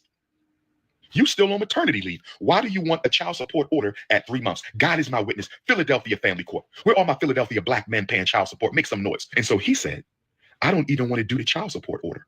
And you know what I told that man? I said, sir, with all due respect, we are not here because I don't want to take care of my child. We are not here because I don't want to take care of my child. That's not why we're here, sir. Do you know I went to every maternity appointment? I went to every prenatal visit. How many baby fathers go to every single prenatal? Yo, those shits are so fucking annoying. Oh my God. Oh, that is such a chore. Didn't miss one of them in 10 months. I didn't miss one of them in 10 months. Go ask your mom about that. I was there even when she didn't want me there. Let me say that again. I didn't miss a single prenatal visit for my eldest daughter. If we talking facts, can we talk facts? I bought all of Mama Smurf's maternity clothes. Didn't I, Mama Smurf? Everything you needed, did I not get it for you? Everything you needed, did I not get it for you? Everything I needed, did I not buy all your maternity? Did I not pay anything your insurance wouldn't pay? Did I not? This nigga is red pill raging. You right, Webster? The nigga really he red pill raging because he been keeping it bottled up. Like the power of pro-blackness has helped him to keep all of this red pill rage bottled up, and he could like channel it and redirect it at the white man. But now, oh man, he got to let it out. It's too much. It's too much. You got this wayward child getting on TV trying to get clout because her little punk ass YouTube channel literally got one video with no views on it. And now everybody talking about it like she really is clout chasing, and he feels some type of way about this whole thing. Go to all the pediatrician appointments. Mama Smurf, can we tell the truth, Mama Smurf? Mama Smurf, Mama Smurf, did I not go to every Lamaze class? Yes, black sisters. I love black women. I was there for mine. I love black women. I was there. Guess what? Say it again, Umar. Tell them how much you love black women, Umar. Tell them how much you love black women so they don't judge you behind this drama. Tell them. They got to know. If you don't tell them, they won't know, Umar. But if man had to find out that his God was a woman. I say the black woman is God, and black woman is God. I say the black woman is God. The black woman is God because, you know, she was the first organism on this planet. Yes, black sisters. I love black women. I was there for mine. I love black women. I was there. Guess what, sisters? I went to every Lamaze class. I went to every Lamaze class, and we got on the ground, and I rubbed her stomach, and they taught me how to relax her hips. So when it's time to have the baby, you can help her have your child. And we was in a room full of white women at Chestnut Hill Hospital. I said we was in a room full of white women at Chestnut Hill Hospital. Oh, my memory coming back. My memory is coming back, baby Smurf. My memory's coming back. His memory came back. He remembers all the dramas now. He was burying that shit down. Now he remembers, and it hurts. It's painful memories and shit. I try to bring a sense of accountability here because the reality is the only way that we can fix the issues in the black community is to acknowledge that we have them. That means we have to also acknowledge that black men are choosing to walk out on their children. These motherfuckers really are dueling banjos right now. Like, you got to pick a story. Which one is it? Which one is it? You either believe that the black men are just abandoning children and they're just terrible people. All they do is just fuck bitches and run away. Or there's something else going on, and maybe these women are just making it up and they're being difficult and chasing the men away, and they just want to get the money and be alone and independent and all that. They can do it together. You got to pick one, man. Which banjo is the banjo you want to dance to? they are not being extracted from their home. We have to acknowledge that with Umar Johnson as well. And we also have to ask ourselves, how insidious is it for a man to act as though he centers the Black family, but then he's chosen to partially create one himself and then abandon the children?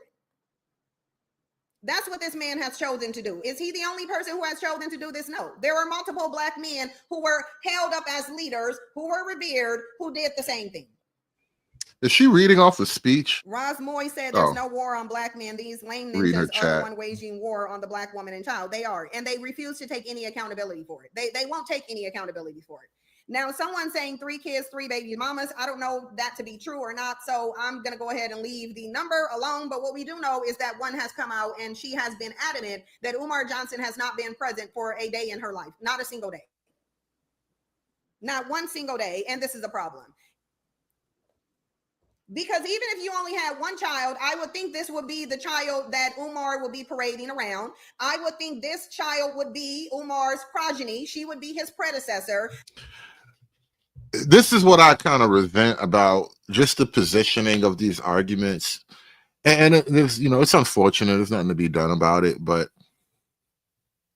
this is why I raised the issue of what are the standards for women? Because women get to point out that they get to grandstand on this argument that as a man, it doesn't matter what happened. You should be there for your child. There's no way I'm going to let somebody stop me from seeing my child. Like, women say that shit all the time.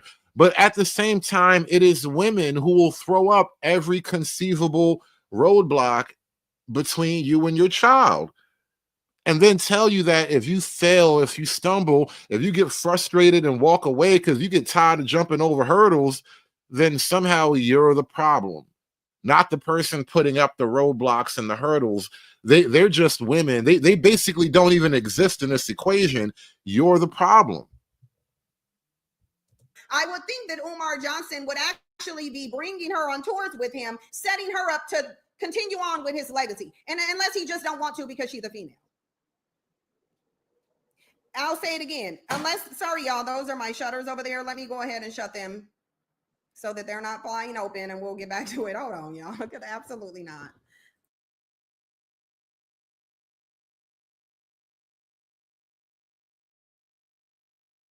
We're back. Many of you didn't either. I really didn't. I didn't know he had one. I believe that there's multiple so-called Black leaders who believe that they are untouchable.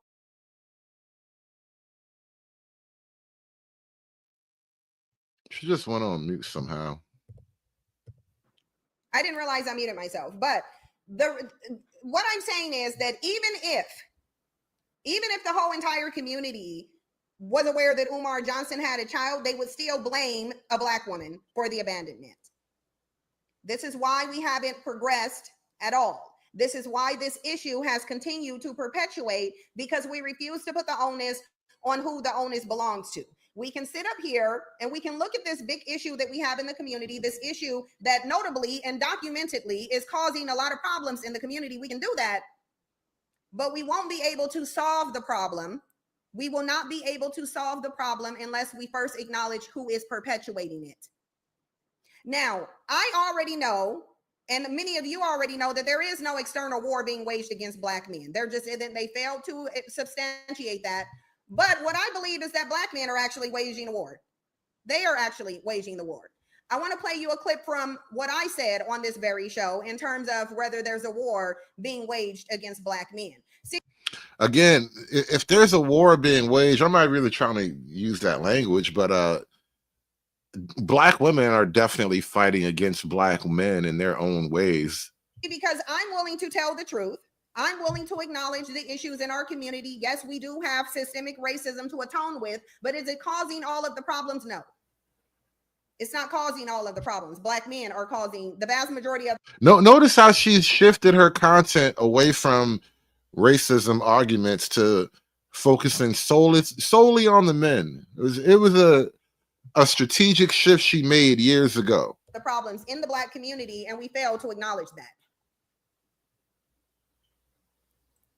So I want to play for you guys what I said here, because this is my stance and it will continue to be my stance. No one is putting Black men out of their homes. We already called welfare. Welfare has denied these allegations.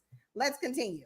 Families, that is on Black men. Nobody's forcing Black men to walk away from their children. Nobody's forcing Black men to murder Black women every 5.5 hours. Nobody's forcing Black men to abandon their children, publicly display how they don't like or care about their children. No one's forcing Black men to do anything. And I think it's a great disservice to pretend that someone is forcing Black men to do things rather than to put the accountability where it needs to be, which is Black men. If they have an issue with the system, they should have addressed it a long time ago. You don't get to complain that you don't have any power in a system that you didn't fight to have power in. You fought for assimilation. You did not fight for equality. That is on you. I think we're making excuses at this point.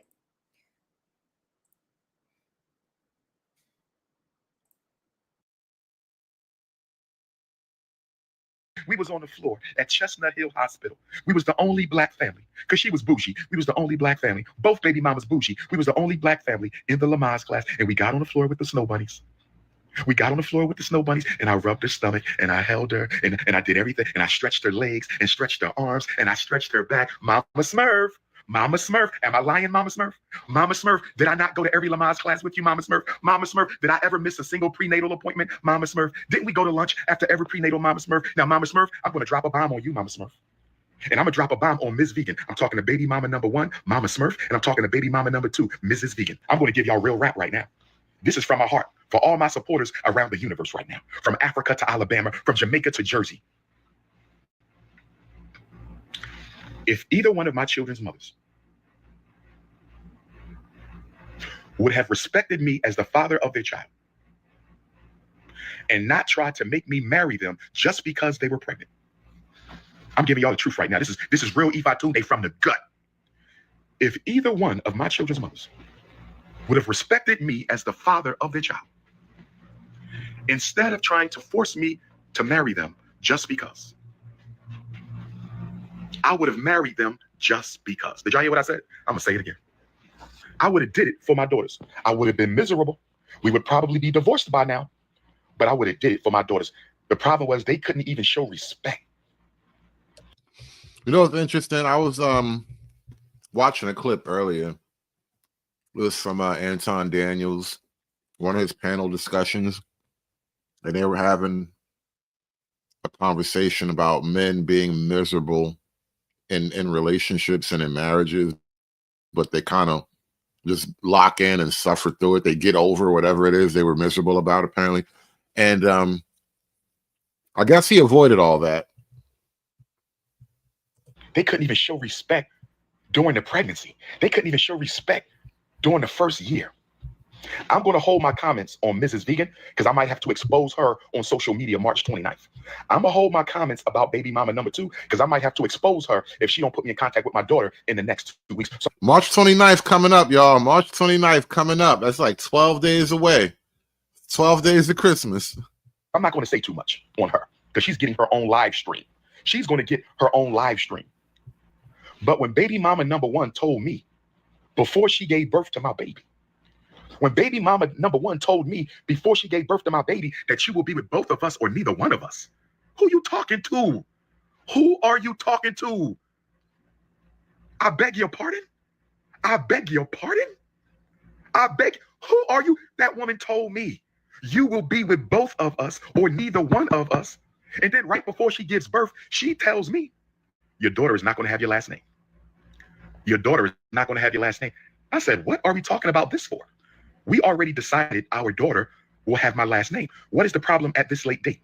You're about to give birth in less than a month or 2. Why are you now deciding that my daughter is not going to have my last name? And she says, because my mama told me, Grandma Smurf, that I didn't get my father last name until he married my mama. I didn't get my father last name until he married my mama. I didn't get my father last name until he married my mama. God is my witness. What I got to lie for? My ancestors is in Long Beach, California with the prince. What I got to lie for? I think mad. Look at his face too. I think getting all righteously indignant and shit. And this is why, like, I'm torn in this because Umar been such a piece of shit over the last couple of years. It's hard to give him any quarter. But as somebody who kind of can relate, like I know how this scenario goes. Like, and especially once the baby comes along, things do change drastically. Like, women love to say, like, oh, he changed. Oh my God, he was a perfect angel, and then one day he just changed. But women change dramatically, especially after the baby comes along. And something else happens that is just literally impossible to happen until a baby enters the picture. You realize, and this is obviously, you know, situational. Not every single person is going to have this, but you realize you're not just dealing with her anymore. See, when it was just you and her, when y'all was just fucking and hanging out and going places and shit, it was just you and her. But now that she has the baby, it's you and her mom, you and her aunties and them. And now you got to fight this whole gang of lonely, bitter bitches, because ain't none of the bitches fucking up your shit got their own stable marriage and family, so they can have like a somewhat different perspective to give. Like, they're all single. They all got multiple baby daddies. They all upset. They got an axe to grind. They all want to be bitter together. They need another bitch in the gang. And you have no idea that you're about to walk into that shit. You just thought you was having a baby with one girl. Nah, you had a baby with all of them. I swear to Ogun, where the Ogun iron at? Where my Nigerian Africans at? Get the Ogun iron. I will swear to Ogun, my Orisha father, that she said that to me. I ain't got to lie to y'all. Who is y'all for me to be lying to?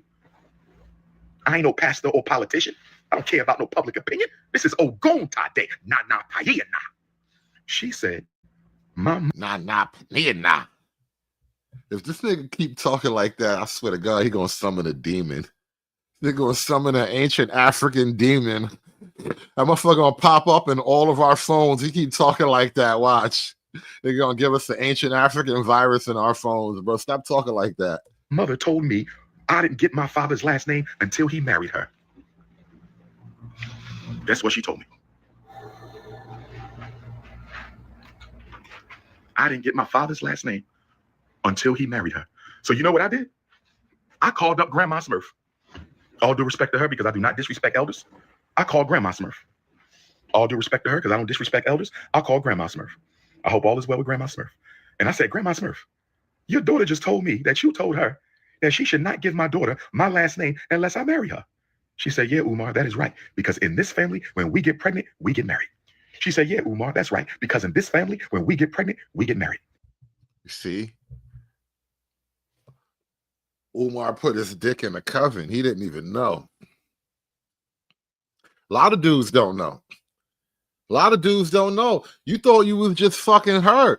You thought you was just fucking the one girl. Nope. Nope. You fucking all of them.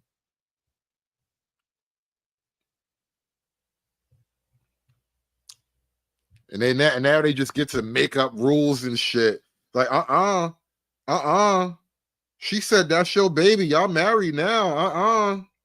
That's not how we do these things down here. Nah, Panina town. She said, yeah, Umar, that's right. Because in this family, when we get pregnant, we get married. And I said, Grandma Smurf, I'll never forget it. I said, Grandma Smurf. And I might be blending conversations here because, you know, they all took place right after each other. So they might be blended, but it's all the truth, okay? And I told Grandma Smurf, I said, listen, I care about your daughter.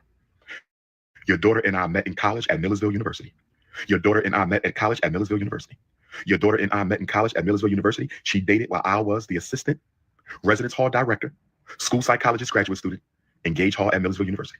Your daughter and I lived on the same floor in the same dorm. Your daughter and I lived on the same floor in the same dorm. I was the graduate assistant,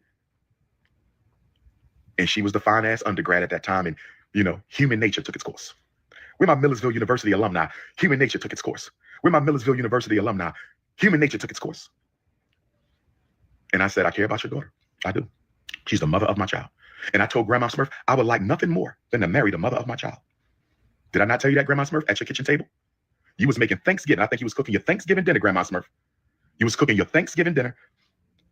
And you talked to me you told me I need to marry your daughter to respect her and make her honorable. And I told Grandma Smurf, I respect your daughter. I care about your daughter. I would like to marry your daughter maybe, but I can't do it just because she having my child. I'm not going to do that. I said, I want to continue to date your daughter. I want to continue to get to know your daughter. Yeah, we dated in college on and off for a year or two, but that was it. I graduated and came home. She was still up there for another year. I graduated and came home. She was still at Millersville for another year. I graduated and came home. She was still at Millersville for This repetitive ass nigga. Women are also really trying to have their cake and eat it too. Never, ever, ever in the history of the world was a woman owed marriage simply because she got pregnant. Honestly, as a woman, if you just wound up pregnant, you were more likely to get kicked out the gang than, you know, extract some kind of marriage deal from whoever you pointed at. Even if you were actually with him and everybody knew it, like, you can't just turn up pregnant and then be like, hey, he gotta owe me now. Because nobody ever does it like that. Nobody has ever done it like that. Only by like the fucking 60s and 70s that women think they could just come up. They could just start making shit up. And the stupid ass dudes, we just start going along with it because the government will punish you. another year. And I'm sure she wasn't meditating that whole time that I was away from her. I'm sure she wasn't sitting with her hands tucked between her legs that whole year that I was in Philadelphia completing my school psychologist internship with the school district of Philadelphia. I'm sure she just wasn't sitting up there waiting to come home to me. She's at college, and we know what happens at college. Let's cut the cap. So I told Mama Smurf, I still want to date your baby and see if we can make a family out of this. That's what I told your mother, Mama Smurf. I said, Umar just accused his baby mama of basically cheating on him while she was pregnant. You was knocked up with my baby trying to get me to marry you, but I know you was fucking around. You was getting around. We are absolutely making excuses at this point. At this point, we really are making excuses. We're making excuses. There isn't one single person taking black men out of the home. But this is black men's excuse, and this is why the absenteeism continue. This is why generation after generation of black women suffer the same fate as the women before them, and this fate is being trapped in the oppression of single motherhood. Single motherhood is oppression, and it is purposeful oppression that black men are subjecting black women to. They have a history of doing this, and they're still doing it because it's easy to walk out on your family. It's easy to walk out on some children than it is to engage in the burden, the responsibility of raising them. It's difficult to raise children. And instead of black men just admit that, one, we're too immature to be fathers. Number two, it's difficult being a father. Number three, we don't even know how to be a father because we've never had a father. Even growing up ourselves, we didn't even have our fathers. There is a generational cycle being perpetuated here. And rather than help to break that cycle, rather than help. You gotta wonder, did your baby daddy abandon you and your children? I think you got a daughter. I don't know. Streets say you got a daughter, but nobody knows for sure. But did he abandon you? Have you been abandoned? Are you left alone? No money, no contact, just blowing in the wind? What happened with you and yours? I'm curious now. I gotta know. Are you another abandoned black woman? Did you just get pregnant and he just like, all right, cool, I'm out? What happened?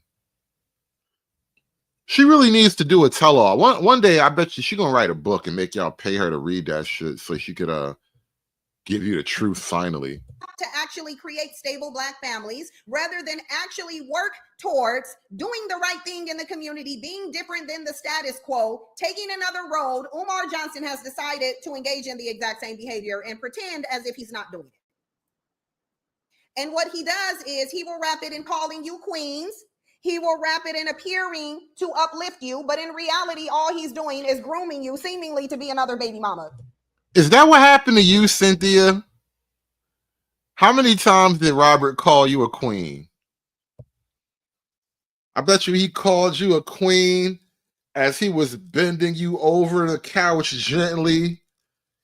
It's like, yeah, queen, just put your face there in the pillow, queen. Yeah, this is my queen pillow. I got this pillow just for you. I put some lilacs in the pillowcase. Yeah, it's for queens. I'm telling you, that's how she got knocked up on that queen shit. That nigga Robert had the best queen game. possibly of his. Because again, he stands on the business before back shots principle. That's the one he stands on. Business before back shots. He said it out of his own mouth, apparently. Yo, you fell for the exact same shit though. Like, you are basically like another one of Umar baby mamas in a different universe though.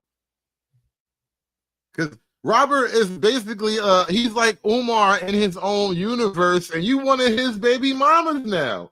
Like, you are basically Umar's baby mama. Like, you went for all of that shit. That shit, and it gotta hurt too. I know it hurts watching other niggas win.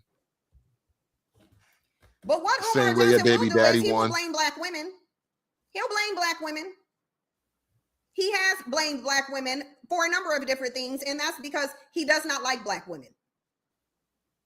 I don't think he likes black women. And I think this largely accounts for why it was so easy for him to abandon his daughter and really, quite frankly, pretend that he doesn't even have one. Because the only thing that Umar Johnson really cares about as it pertains to black women is their willingness to line his pockets. It is black women's unwillingness to hold Umar accountable to creating the school that it's taken, it seems like, going on upwards of 20 years for him to complete. And he still has not successfully completed this damn school, y'all. He hasn't. School still ain't been built. Black women are still throwing money at him to build a school, though. That is what Umar Jackson likes about you as a black woman. The same thing that most black men like about black women, the ease at which they can use and exploit them. Because what black women are not going to do is ask black men to prove anything, ask them to be accountable for anything. We'll listen to what black men say as if it's gospel. That's how we got here with Umar Johnson being worshipped the way that he is being worshipped. That's how you got knocked up. That's how you took. Still want to date your daughter, Mama, Grandmom Smurf. Grandmom Smurf. I still want to date your daughter and see if we can make a family. Did I not say that, Grandma Smurf? Grandma Smurf. Did I not say that, Grandma Smurf? I said it. I said it. And Grandma Smurf told me that wasn't good enough. Did y'all hear me, brothers and sisters? I told her that I wanted to explore this further with her daughter. See, as a man, we're not just going to come out and say, yeah, I'm going to marry her because you told me to. Let me do this on my terms. As a man, we're not just going to come out and say, I'm going to marry your daughter because you told me to. As a man, we got to do this on our terms. So if Grandma Smurf would have left me the hell alone, and if Mama Smurf would have stopped trying to bully me into marriage, and if you would have respected me and stopped being so damn disrespectful, you would have got a ring. You would have got a ring, baby. It would have been the worst decision of my life. We would be divorced by now. I probably wouldn't be King Kong consciousness, but you would have got a ring. You would have got married with your silly ass, but you kept listening to your mama. You kept listening to your mama. Do this to him. Do that to him. And then when y'all pulled that courtroom stunt, when that man bust your windows out, and instead of taking him to court, you took me to court. That man bust the windows out your car and threatened my daughter's life. And instead of taking him to court, you take me to court and you put makeup on your body. Lord have mercy. Am I lying, ancestors? Am I lying? She put makeup on her body and took pictures into court. Put makeup on her body, took pictures into court, and told these people, I abused you. And then when the judge tells me to look at the pictures, I said, time out. Time out. Time out. The judge says he has a right to see the evidence. The bailiff passes me the pictures from Mama Smurf. I couldn't believe this. I said, these are not bruises, because number one, I never touched her. And number two, this is makeup. This is makeup. This is makeup. This is mascara. This ain't. I said, Judge, Asian female. Shout out to the Rice Bunny Brigade. Asian female judge. Shout out to the Rice Bunny Brigade. Asian female judge. Shout out to the Rice Bunny Brigade. Shout out to the Rice Bunny Brigade. Now he's shouting the bunnies out. You hear this nigga? Nigga, now he want to shout bunnies out. Man, these niggas, I tell you. She set me up in court. Shout out to the Rice Bunny Brigade. The Rice Bunny saved me. Shout out to the Rice Bunny. You still can't date him and you still can't wife him. Brothers, you still can't date him and you still can't wife him. See, Umar, that's why you ain't shit, Umar. That's why you ain't shit, Umar. Yeah, bro, that's why you ain't shit. Helped you out, but you still can't date him, you still can't wife him. Umar said, you gotta be locked in like I am. We all gotta suffer together because we brothers. Fucking bullshit. If this man is running around calling himself the Messiah, calling himself the chosen one, then he is doing so because that is the pedestal that the Black community set him on. And when I say the Black community, I mean Black women. And we already know this is something that we have done as Black women. As Black women, we accept Black men who get in front of a camera and get in front of a microphone and spew out lies. We accept the lies because they are coming out of the mouths of Black men. Have Umar Johnson fed us 100% lies? No, but that's what's so insidious about deception. Because in order to effectively deceive, you have to tell the truth. Yes, you're going to mix it with lies. It can be half truth, but it's truth nonetheless.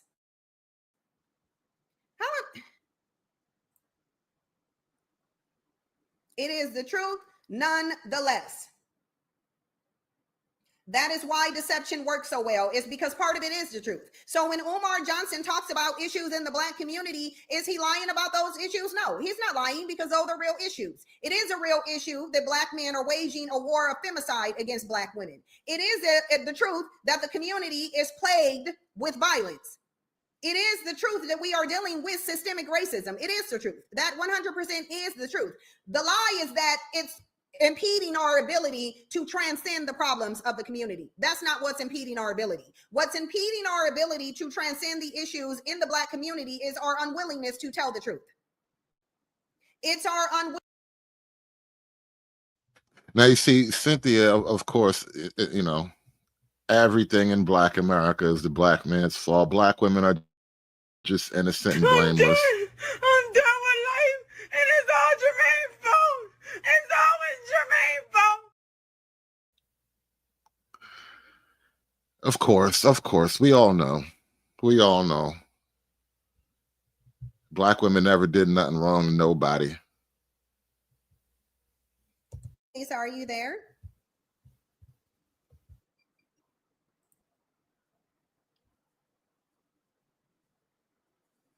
Okay, I'll give her some time to maybe connect to the audio, and then we'll start. But yeah, I would not give my money out, and I haven't checked to see if someone was actually going to do what they were saying that they were going to do. Someone there should have been a group of people to track the progress of this and bring some accountability to this. There should have been someone to do this.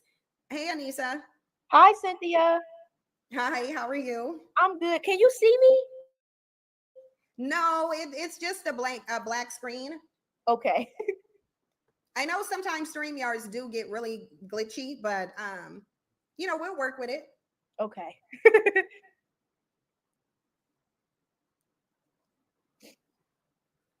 But in this time, if you want, while you work on getting yourself on camera, if you want to introduce yourself, you absolutely can.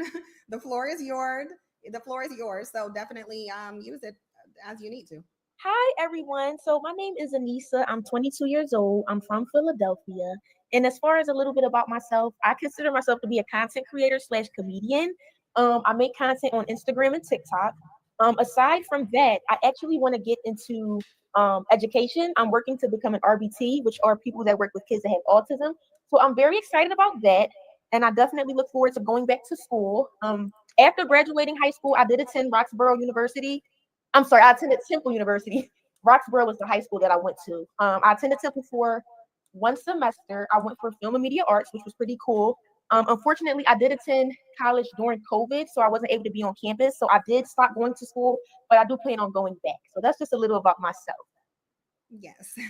What made you want to do content? Because as a content creator, it's definitely it's a lot more to it than they try to let on.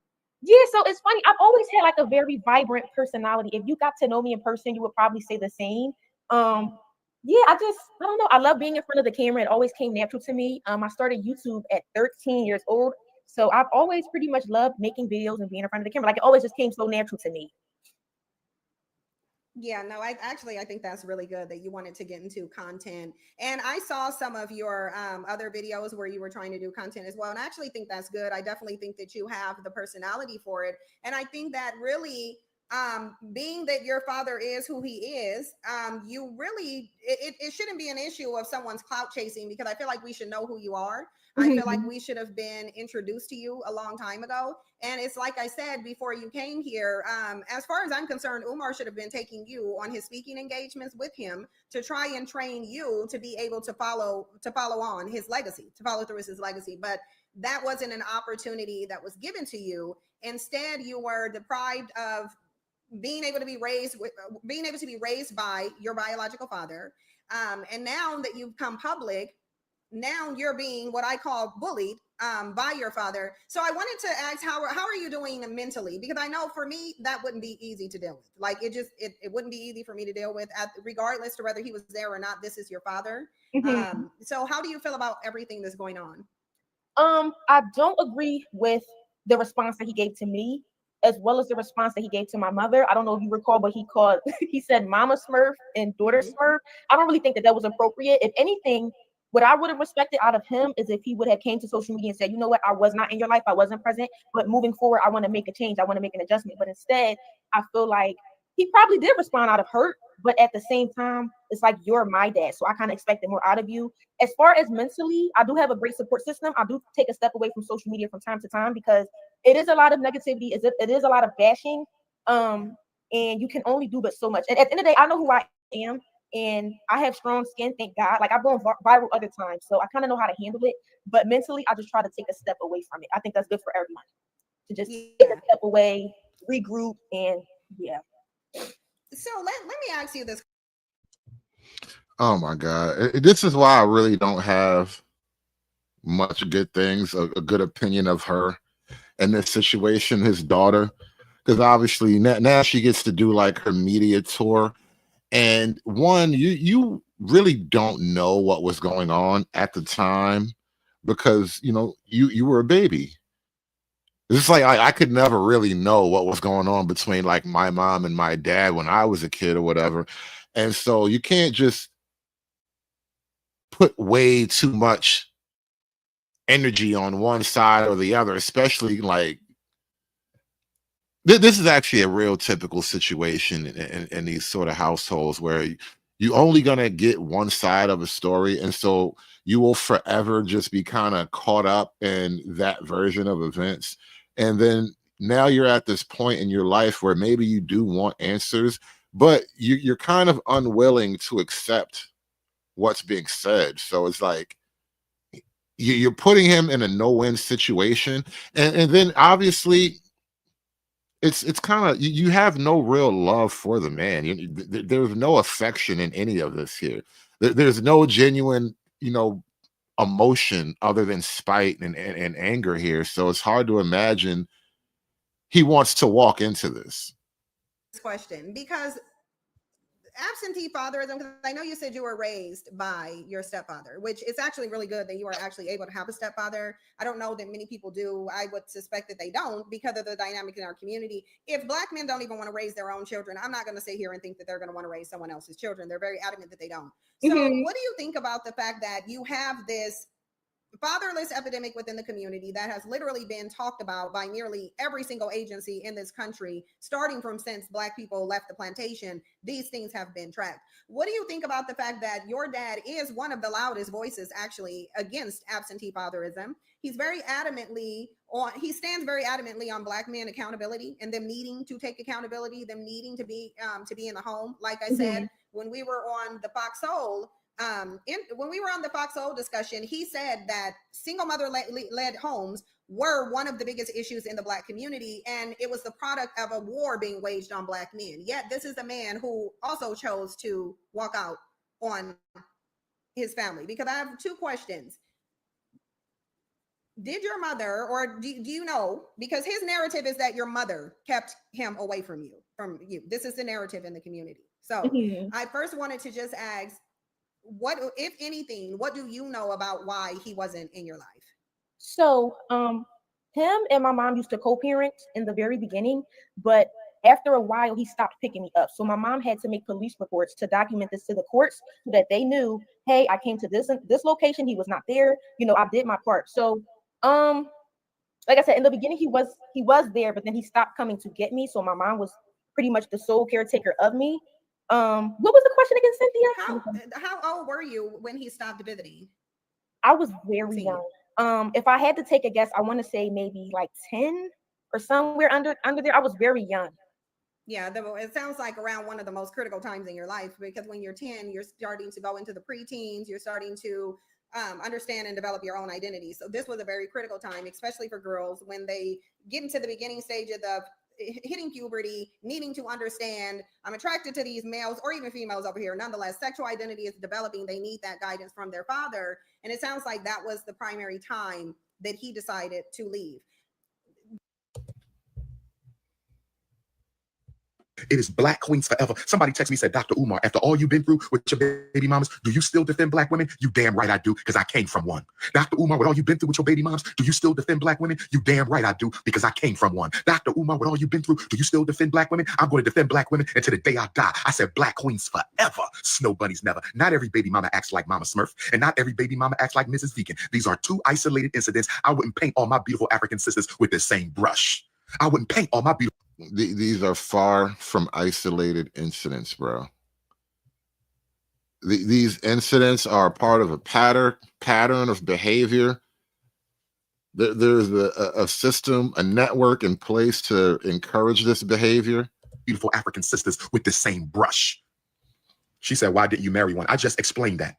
I just explained that, sister. And if you ask another goofy ass question, I'm gonna block your ass. Why didn't you marry them? I just told you why they didn't get married, because they tried to bully me into marriage, and they were extremely, extremely disrespectful during the pregnancy. Extremely disrespectful. Extremely disrespectful. And if you want me to put the icing on the cake for Mama Smurf, I'm gonna put the icing on the cake for Mama Smurf.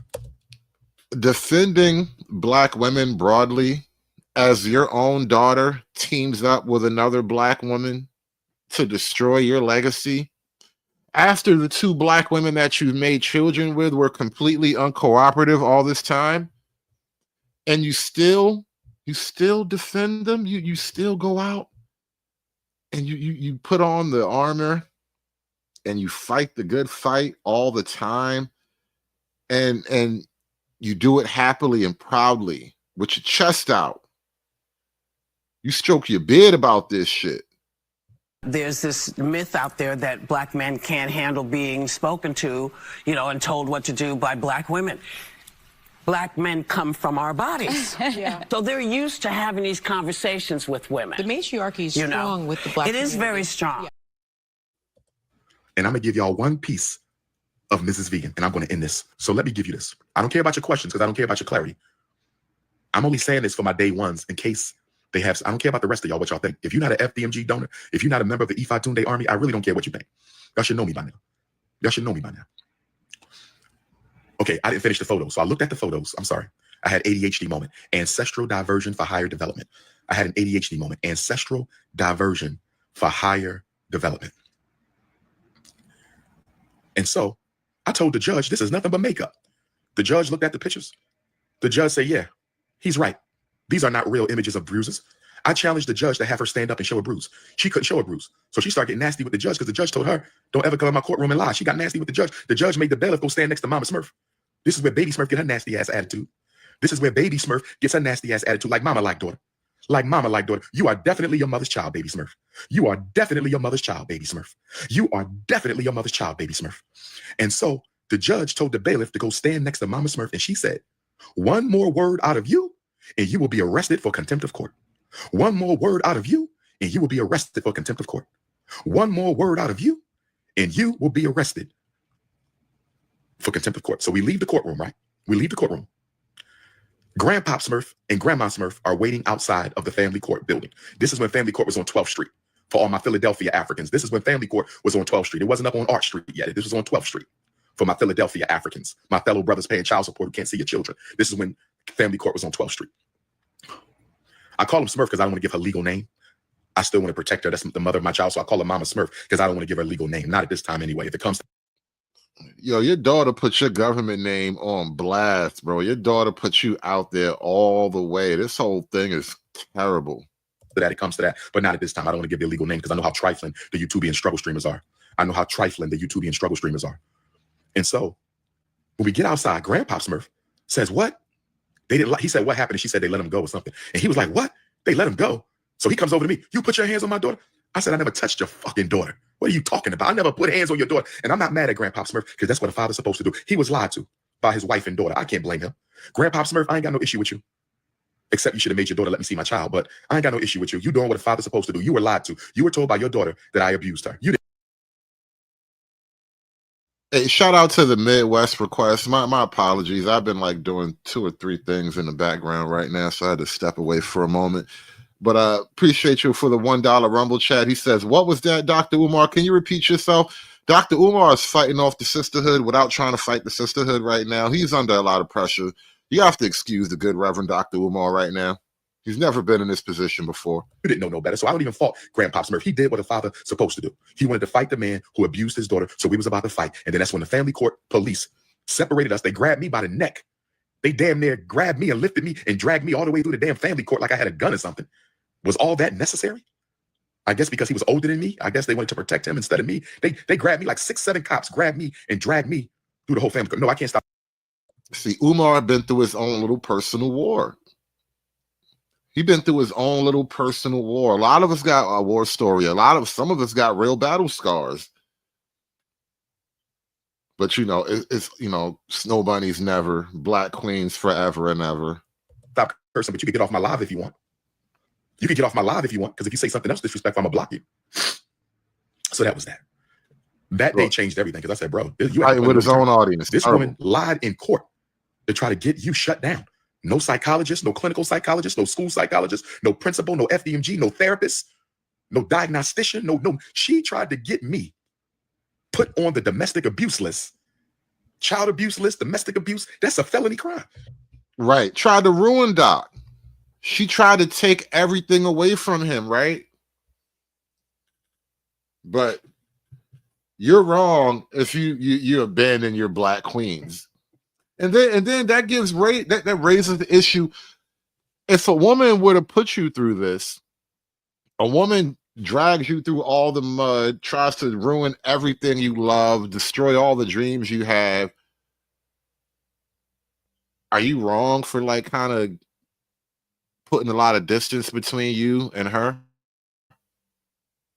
Child or not, child or no child. Because the more you get in, the more opportunity she has to try to ruin you.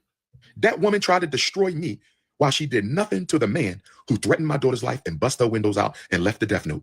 She tried to destroy my life while she did nothing to the man who bust her windows out, threatened her life, and left the death note. Thank God I called the police and had that police report. Thank God I called the police and had that police report. Thank God I called the police and had that police report. Baby Smurf, you are your mama's daughter. You look just like her. You act just like her. Baby Smurf, she spit you out, Baby Smurf.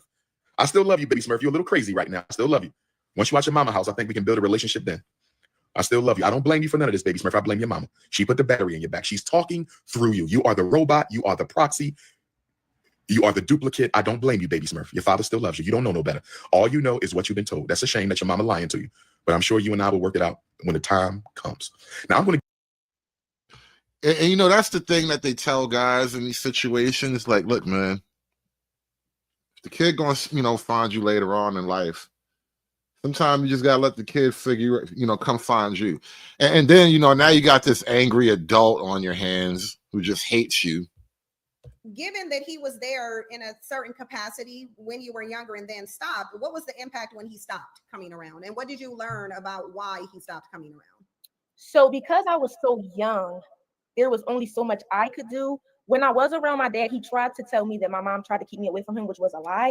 He also made another statement, not to go on a tangent, but he stated that the 2 mothers of his children wanted to marry him, which I don't know. My sister's okay, brother. hold on. We got to double back to two mothers. Yes, he has 2 children. Oh, okay, but 2 different women. Yes. Oh, okay. Go ahead. Sorry, that threw me a little bit. So he actually claimed that they wanted to marry him. My mother never wanted to marry him. I just wanted to make that clear. But yes, he tried to tell me that my mom tried to keep me away from him, which was a lie. He stopped coming to get me. So that was on him. They had a court order. He didn't follow it. And so that was pretty much the end of that. So he didn't hold up his responsibility. That was on him.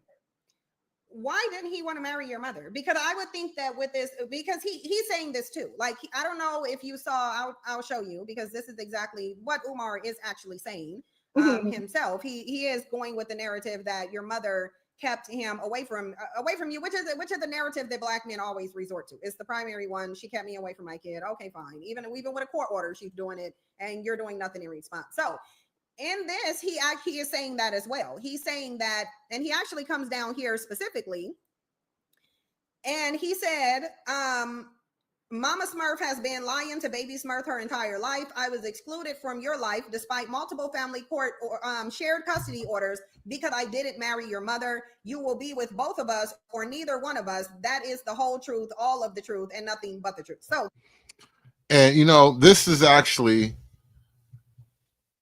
a very good picture. And this is why I'm kind of playing the dueling banjo version of these two live streams, because I want you to kind of have in your mind the counter narratives that are running at the same time here.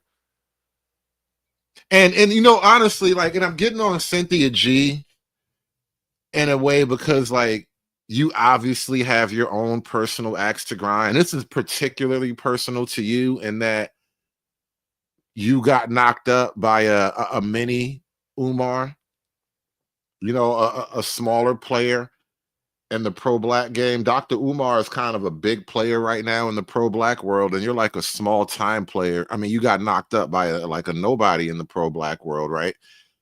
And you probably are feeling the same things that his baby mamas are feeling and the same resentment. You're probably playing the exact same games that his baby mama is playing, and you're not going to, you know, take any blame or accountability for all that, right? And so I know for Cynthia G, there's a personal angle to it. And you know, even as I'm talking about this, I feel a certain personal angle and covering it because I've been through this kind of thing on my own end, where it's like, look, you want me to go through all of this bullshit for what? I really don't get the point. But you want to go through it, and then now that we get to go through the bullshit, I'm automatically the bad guy. And I'm the bad guy no matter what, because if I quit and I walk away, well, I didn't want to deal with all this shit. But why would you make me deal with all this shit? this was Umar's latest response, and he definitely is blaming your mother and outright saying actually that your mother, and because she was so bitter because he wouldn't marry her, she decided that she would violate multiple court orders and just keep him away from you. Mm-hmm. Did you see that post that we just went over? Yes. What do you think about him? Now, as a general rule of thumb, women violate custody orders often, and it takes a lot of effort on the part of a father to get the custody orders enforced and to have a violation punished. It becomes an entire battle in and of itself to actually have that enforced. Asserting that your mother and putting this out publicly after he got in the video and already admitted that he wasn't there for you. So being that he's such a public figure, I think that he needs to be careful about the information that he's putting out, because for you to get on the internet and make lies and claims and allegations that are not true is kind of beyond me. I don't understand why my mom would want to marry a man that put his hands on her. He also claimed that I guess my stepfather was the one that put his hands on her, which that was never true. But he was domestic towards my mother. But my mom never wanted to marry him. That's a complete lie. I don't know about the other baby mom or whatever, but my mom never wanted to marry him ever. That's a lie. Did he say why he wouldn't marry your mother? Because here's the thing. I would think as a man like Umar, I would think if he's parading around promoting black queens, black men should only be with black women, we need to build stable black families, the black man needs to be the head of the home. It sounds like he had an opportunity to be that head of the home because he's acknowledging that your mother wanted to marry him. Okay, that's fine. Well, I think if you listen to Umar, he knew going in he would never be the head of anything. And this is why he couldn't go in. To his credit, Umar looked the longhouse in the eyes and he turned away. He stared into the abyss and he walked away. A lot of guys, they get devoured up. They walk right in, they jump in it, and they find themselves in a longhouse. They didn't even know it was a longhouse. They just thought it was love and marriage. You know, they thought it was like remember that movie? What was it? Big Mama's House? Where no, not Big Mama's House. That was a Martin Lawrence thing. What was that movie where Big Mama died? Soul Food.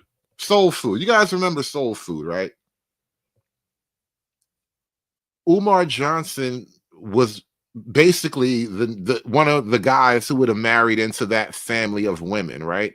And he saw the matriarchy, he saw the longhouse coming, and he was like, "Oh no, no, I'm trying to build me a school. I'm trying to, be a doctor. I want to be a counselor." All that. He had dreams.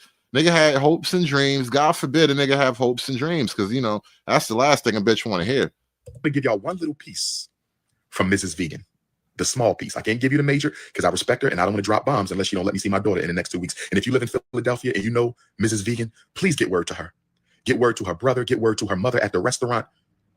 Let those vegan people know Dr. Umar needs to see his daughter in 2 weeks, or he's going to tell people the truth. See, I went to every doctor's appointment for my baby, every prenatal for my eldest daughter. I went to every Lamaze class for my oldest daughter. I went to everything for baby Smurf. I was allowed to go to nothing for my royal princess. My baby girl, by Mrs. Vegan, she didn't let me go to no doctor's appointments except the first doctor's appointment. She didn't let me go to no doctor's appointments except the first doctor's appointment. She kept me in the dark. When baby Smurf was born, I was there. When baby Smurf was born at Chestnut Hill Hospital, I was there. When baby Smurf came into this world, guess what? I was the first person to hold her.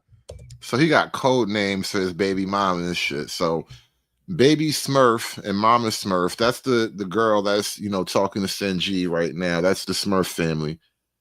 Miss Vegan, she been difficult from the jump. He never got no motion with Miss Vegan, but that baby's still kind of youngish. So he trying to get some action in court. And he like, "Look, Miss Vegan, you have until the next full moon. You have until the eclipse, basically, to cough up my child, or I'm going to tell your business." Umar is a wild brother, bro. I tell you, man. After the Neanderthal delivery doctor, after that racist, nasty-ass Neanderthal delivery doctor, I was the first person to hold baby Smurf. Did you know that, baby Smurf? Baby Smurf, I held you before your mama. I held you before your grandmama. Baby Smurf, did your mama tell you that I was the first person to hold you? Did your mama tell you I was in that delivery room with her for 14 hours? However long it took, we was there through the whole night, and then the sun came up and you came out. It was the most beautiful thing. Baby Smurf, when you were born, right? I think it was raining. If it wasn't raining, it was springtime because you was born in May, but it was raining. It was dark. She was in labor overnight. She was in labor. It's crazy. And this is why, like, I can't help but to have a tiny, just a little tinge of sympathy for Umar, in the sense that I know what it's like to have those kind of positive, warm, fuzzy bonding moment kind of feelings about a relationship that just went to fucking hell. It's a weird duality that you just live in forever. Like, it's a permanent duality that you just walk through all the time. Overnight. And this is how I knew you was my child. Because as soon as the sun came up, you came out. It was the most beautiful thing. As soon as the sun came up, you came out. It was the most beautiful thing. And the Neanderthal put you in my hands. He wrapped you in a white cloth and he put you in my hands, and I did a prayer over baby Smurf. I prayed over my baby. Yes, I did. I prayed over my baby. And then I gave you to your mother. And then I gave you to your mother. Now, baby Smurf, let me clarify something that your mother lied to you about. Baby Smurf, I want to talk about the birth certificate. I want to talk about the birth certificate. When Grandmom Smurf told your mother not to give you my last name, listen to me, baby Smurf. This is for you, baby Smurf. When Grandmom Smurf told Mama Smurf not to give you my last name, I told your mother I'm going to need a paternity test. I'm going to need a paternity test. My daughter not getting my last name, I'm going to need a paternity test. And your mother was absolutely enraged at my statement. She said that is an insult and that is disrespect for you to tell me you need a paternity test. And I... Whoa, you see what happened when you want to get that blood work done? Shout out to True Hype with the $2 Rumble chat. He says, she trying to say that having a kid is cool, but marriage to the mother of your child is a bridge too far. Really?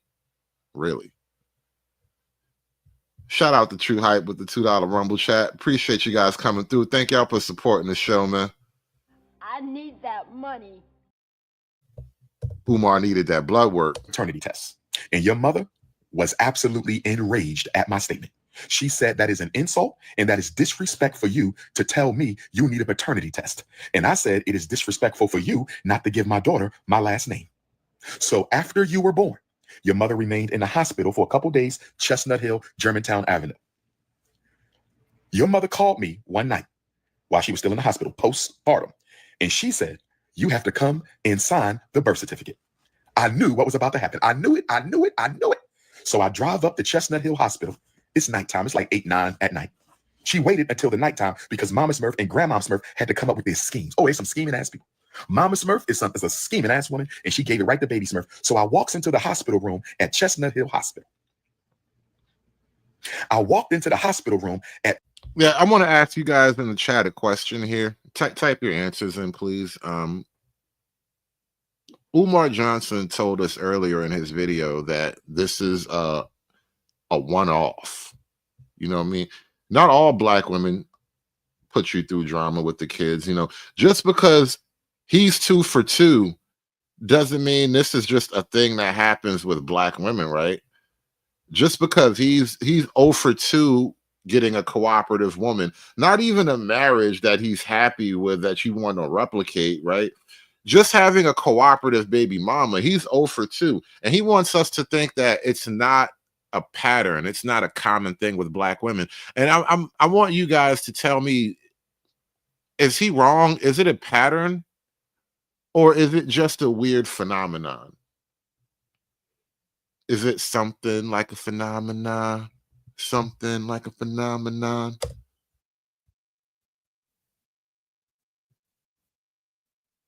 Opportunity to create a stable black family, and he chose not to. Did he ever give you an explanation as to why he did not marry your mother? No, because I was only in contact with him at such a young age, so I wouldn't even have been able to comprehend what was going on. And your mother said she didn't want to marry him, so obviously she wouldn't. And of course, if he was abusive, you shouldn't marry your abuser. So abuse and not marrying, best decision she could have made. But I find it interesting that this man is talking about stable black families, had multiple opportunities to create one, it sounds like, and each time he decided that he would just create a broken home, that he wouldn't raise his daughter, because he literally came out, and I don't know, did you see the video where he was admitting to, have you saw that video? Admitting to what? Where he's admitting to not being there for you. Yes. So what do you think about his response, given that there's a video? There's a video of him basically predicting this. Then you come out and do what he's predicted. And then in response to you doing what he predicted, he goes on a bullying media campaign, mishandling you completely because you are his child. So there's a way that a psychologist should be handling his own child. There's a way a decent man should be handling his own child. You know, and this is another phenomenon that you notice in well, it's everywhere. This is, you know, Western American culture now, but you know, black folk and black America, there's always like this tribunal of women talking shit about how a man is supposed to do something, but you never hear this tribunal of women talking shit about how a woman's supposed to raise her kids, bro. Never. The tribunal gets together and they talk about what women need and why women don't have the support that they're supposed to have and how everybody's supposed to come together to help the women, but they never drag women. They only get together to drag men about how men are terrible parents and men need to be better. But he's mishandling you. Quite frankly, to me, putting your dog whistling to put your mother in harm's way with this trope that, you know, she kept me away from this daughter, turned this daughter against me. Now this daughter is coming out exposing me. But he already predicted this. So what do you think about the fact that he has a video out here where he predicted this, but he is now calling you a clout chaser and putting your mother in harm's way in response to it? I just think that it makes him appear more as a fraud and a hypocrite. You can't get on social media and say one thing, but you're doing the complete opposite. I will never take away from Dr. Umar's work. I think he's very smart, very intellectual. I think a lot of people would say the same. Very smart man. I've watched multiple interviews that he has done on The Breakfast Club and on other platforms. So I'll never take away from who he is and his work. But if I looked up to somebody who did, you know, a certain line of work, especially psychology, and they aren't in their own children's lives, it's kind of like, well, how are you advocating for this, but you're going completely against it? It doesn't make any sense. But I'll never take away from his work. Yeah, this to me is just completely not the way. To be honest, I would have expected Umar to handle this situation differently. I would have expected him to pull it off of an online platform and do it behind closed doors. That's what I would have expected. Even given Umar's self-aggrandizement, even given his arrogance, because he did say he is a doctor of psychology who primarily works with children, I would have expected him not to bully his own daughter publicly in response to this, because at the end of the day, he said he was not there for you. He said that you were going to expose him because he didn't. I mean, aren't you trying to bully him though?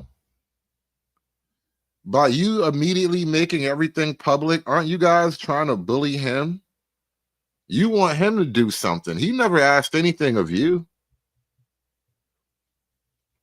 Hit that like button. If you noticed, we are going to move this show over to Rumble. I just put the link in the chat. We're going to have a panel. We talk about this. We're going to let the clips play a little bit longer. Obviously, these are long clips. I don't know if I'll get to the end of this by the end of the show, but we're going to let this play out a little bit longer. And we're going to move this over to Rumble. The link is in the chat. Didn't pour into you the way that he was supposed to. So then to come and attack you in response to you doing what he predicted, to me is complete trash and is complete mishandling. And to me, it actually shows 100% his character. But the reality is the Black community doesn't hold Black men to any character standards. There's none, not even the ones we call leaders. So instead of the Black community rallying behind you and saying, Umar, this is your child. You've acknowledged this is your child. Take your family grievance off the internet and deal with it privately. But he chose not to do that. And instead have called you a clout chaser. But you're the one who's staying on the internet with the family grievance, though. That's the crazy thing about it. You're keeping the beef on the internet. You brought it to the internet. You're keeping it on the internet. You're making a press tour right now. You've been on a couple of different platforms. You did Tommy's show. You're on Cynthia G's. Now, these are big Black platforms here. So you've definitely done the Chitlin circuit right now. But Umar is the problem. Umar is the reason why this shit is all public and personal now. It's just crazy. Chestnut Hill Hospital. And the birth certificate paperwork, it was like 3 to 5 sheets of paper. And she already had the papers folded back to the last page. She didn't say, read this and sign it. It's for the birth certificate. You know what this woman did? She went to the last page, folded the paperwork back, gave me an ink pen, and said, sign right here. I just need you to sign right here. You don't need to read it. You just need to sign right here. And I said to myself, do I look like a fool? I didn't say that to her. I said it to myself. I said, do I look like a fool? You think I'm gonna walk into this white man's hospital with my scheming ass baby mom, and I'm just gonna sign the last page and not read the first couple pages? Do you think I'm a damn fool? So I read the whole thing, and I believe she had her last name where the last name goes, or she had not filled it out. And I gave her the paperwork, and I walked out. I said, I'm done with this, and I'm leaving. And she said, why are you always thinking I'm up to something? She the one who started yelling. I didn't scream in the hospital. I didn't scream. I didn't raise my voice in the hospital. I gave her back the birth certificate paperwork. And I think I said, I'm tired of you playing games. I'm out. And she started yelling at me. And she said, why you think somebody always trying to do something to you? Why you always think I'm trying to get over on you? And I left. And she took me to child support court and we did the blood tests. Even though we waited on the blood tests, I still went to every pediatrician appointment. Do you hear me, baby Smurf? Because I pretty much knew you was mine. But so she didn't want to give you my last name at first. She changed her mind to avoid the paternity test, but I did it anyway. And that's a big reason why your mama hates me. Your mama hates me because I was playing hardball. Shout out to Umar on that. You know, all that shit you talk, you make a bitch work for that shit. I respect it. I always respect a man making a bitch work for it because, you know, it's the only way it can go down nowadays. But that being said, listen, ladies and gentlemen, I put the links in the chat. We are moving this show over to Rumble. We got a panel building up. We are going to have a bit of discussion, a bit of bro talk. We're going to chop this shit up, watch a little bit more of these Umar, Cynthia G clips, see where this shit goes. If you want to catch the rest of this show, you got to move over to Rumble. And the good thing about Rumble, you can support the show directly with a Rumble chat. YouTube is not monetizing me. I don't know why they hate me like they do, but it's all good. We are up out of here. I'll catch you guys on the other side. It's done. It's done. It's done. It's done. It's done.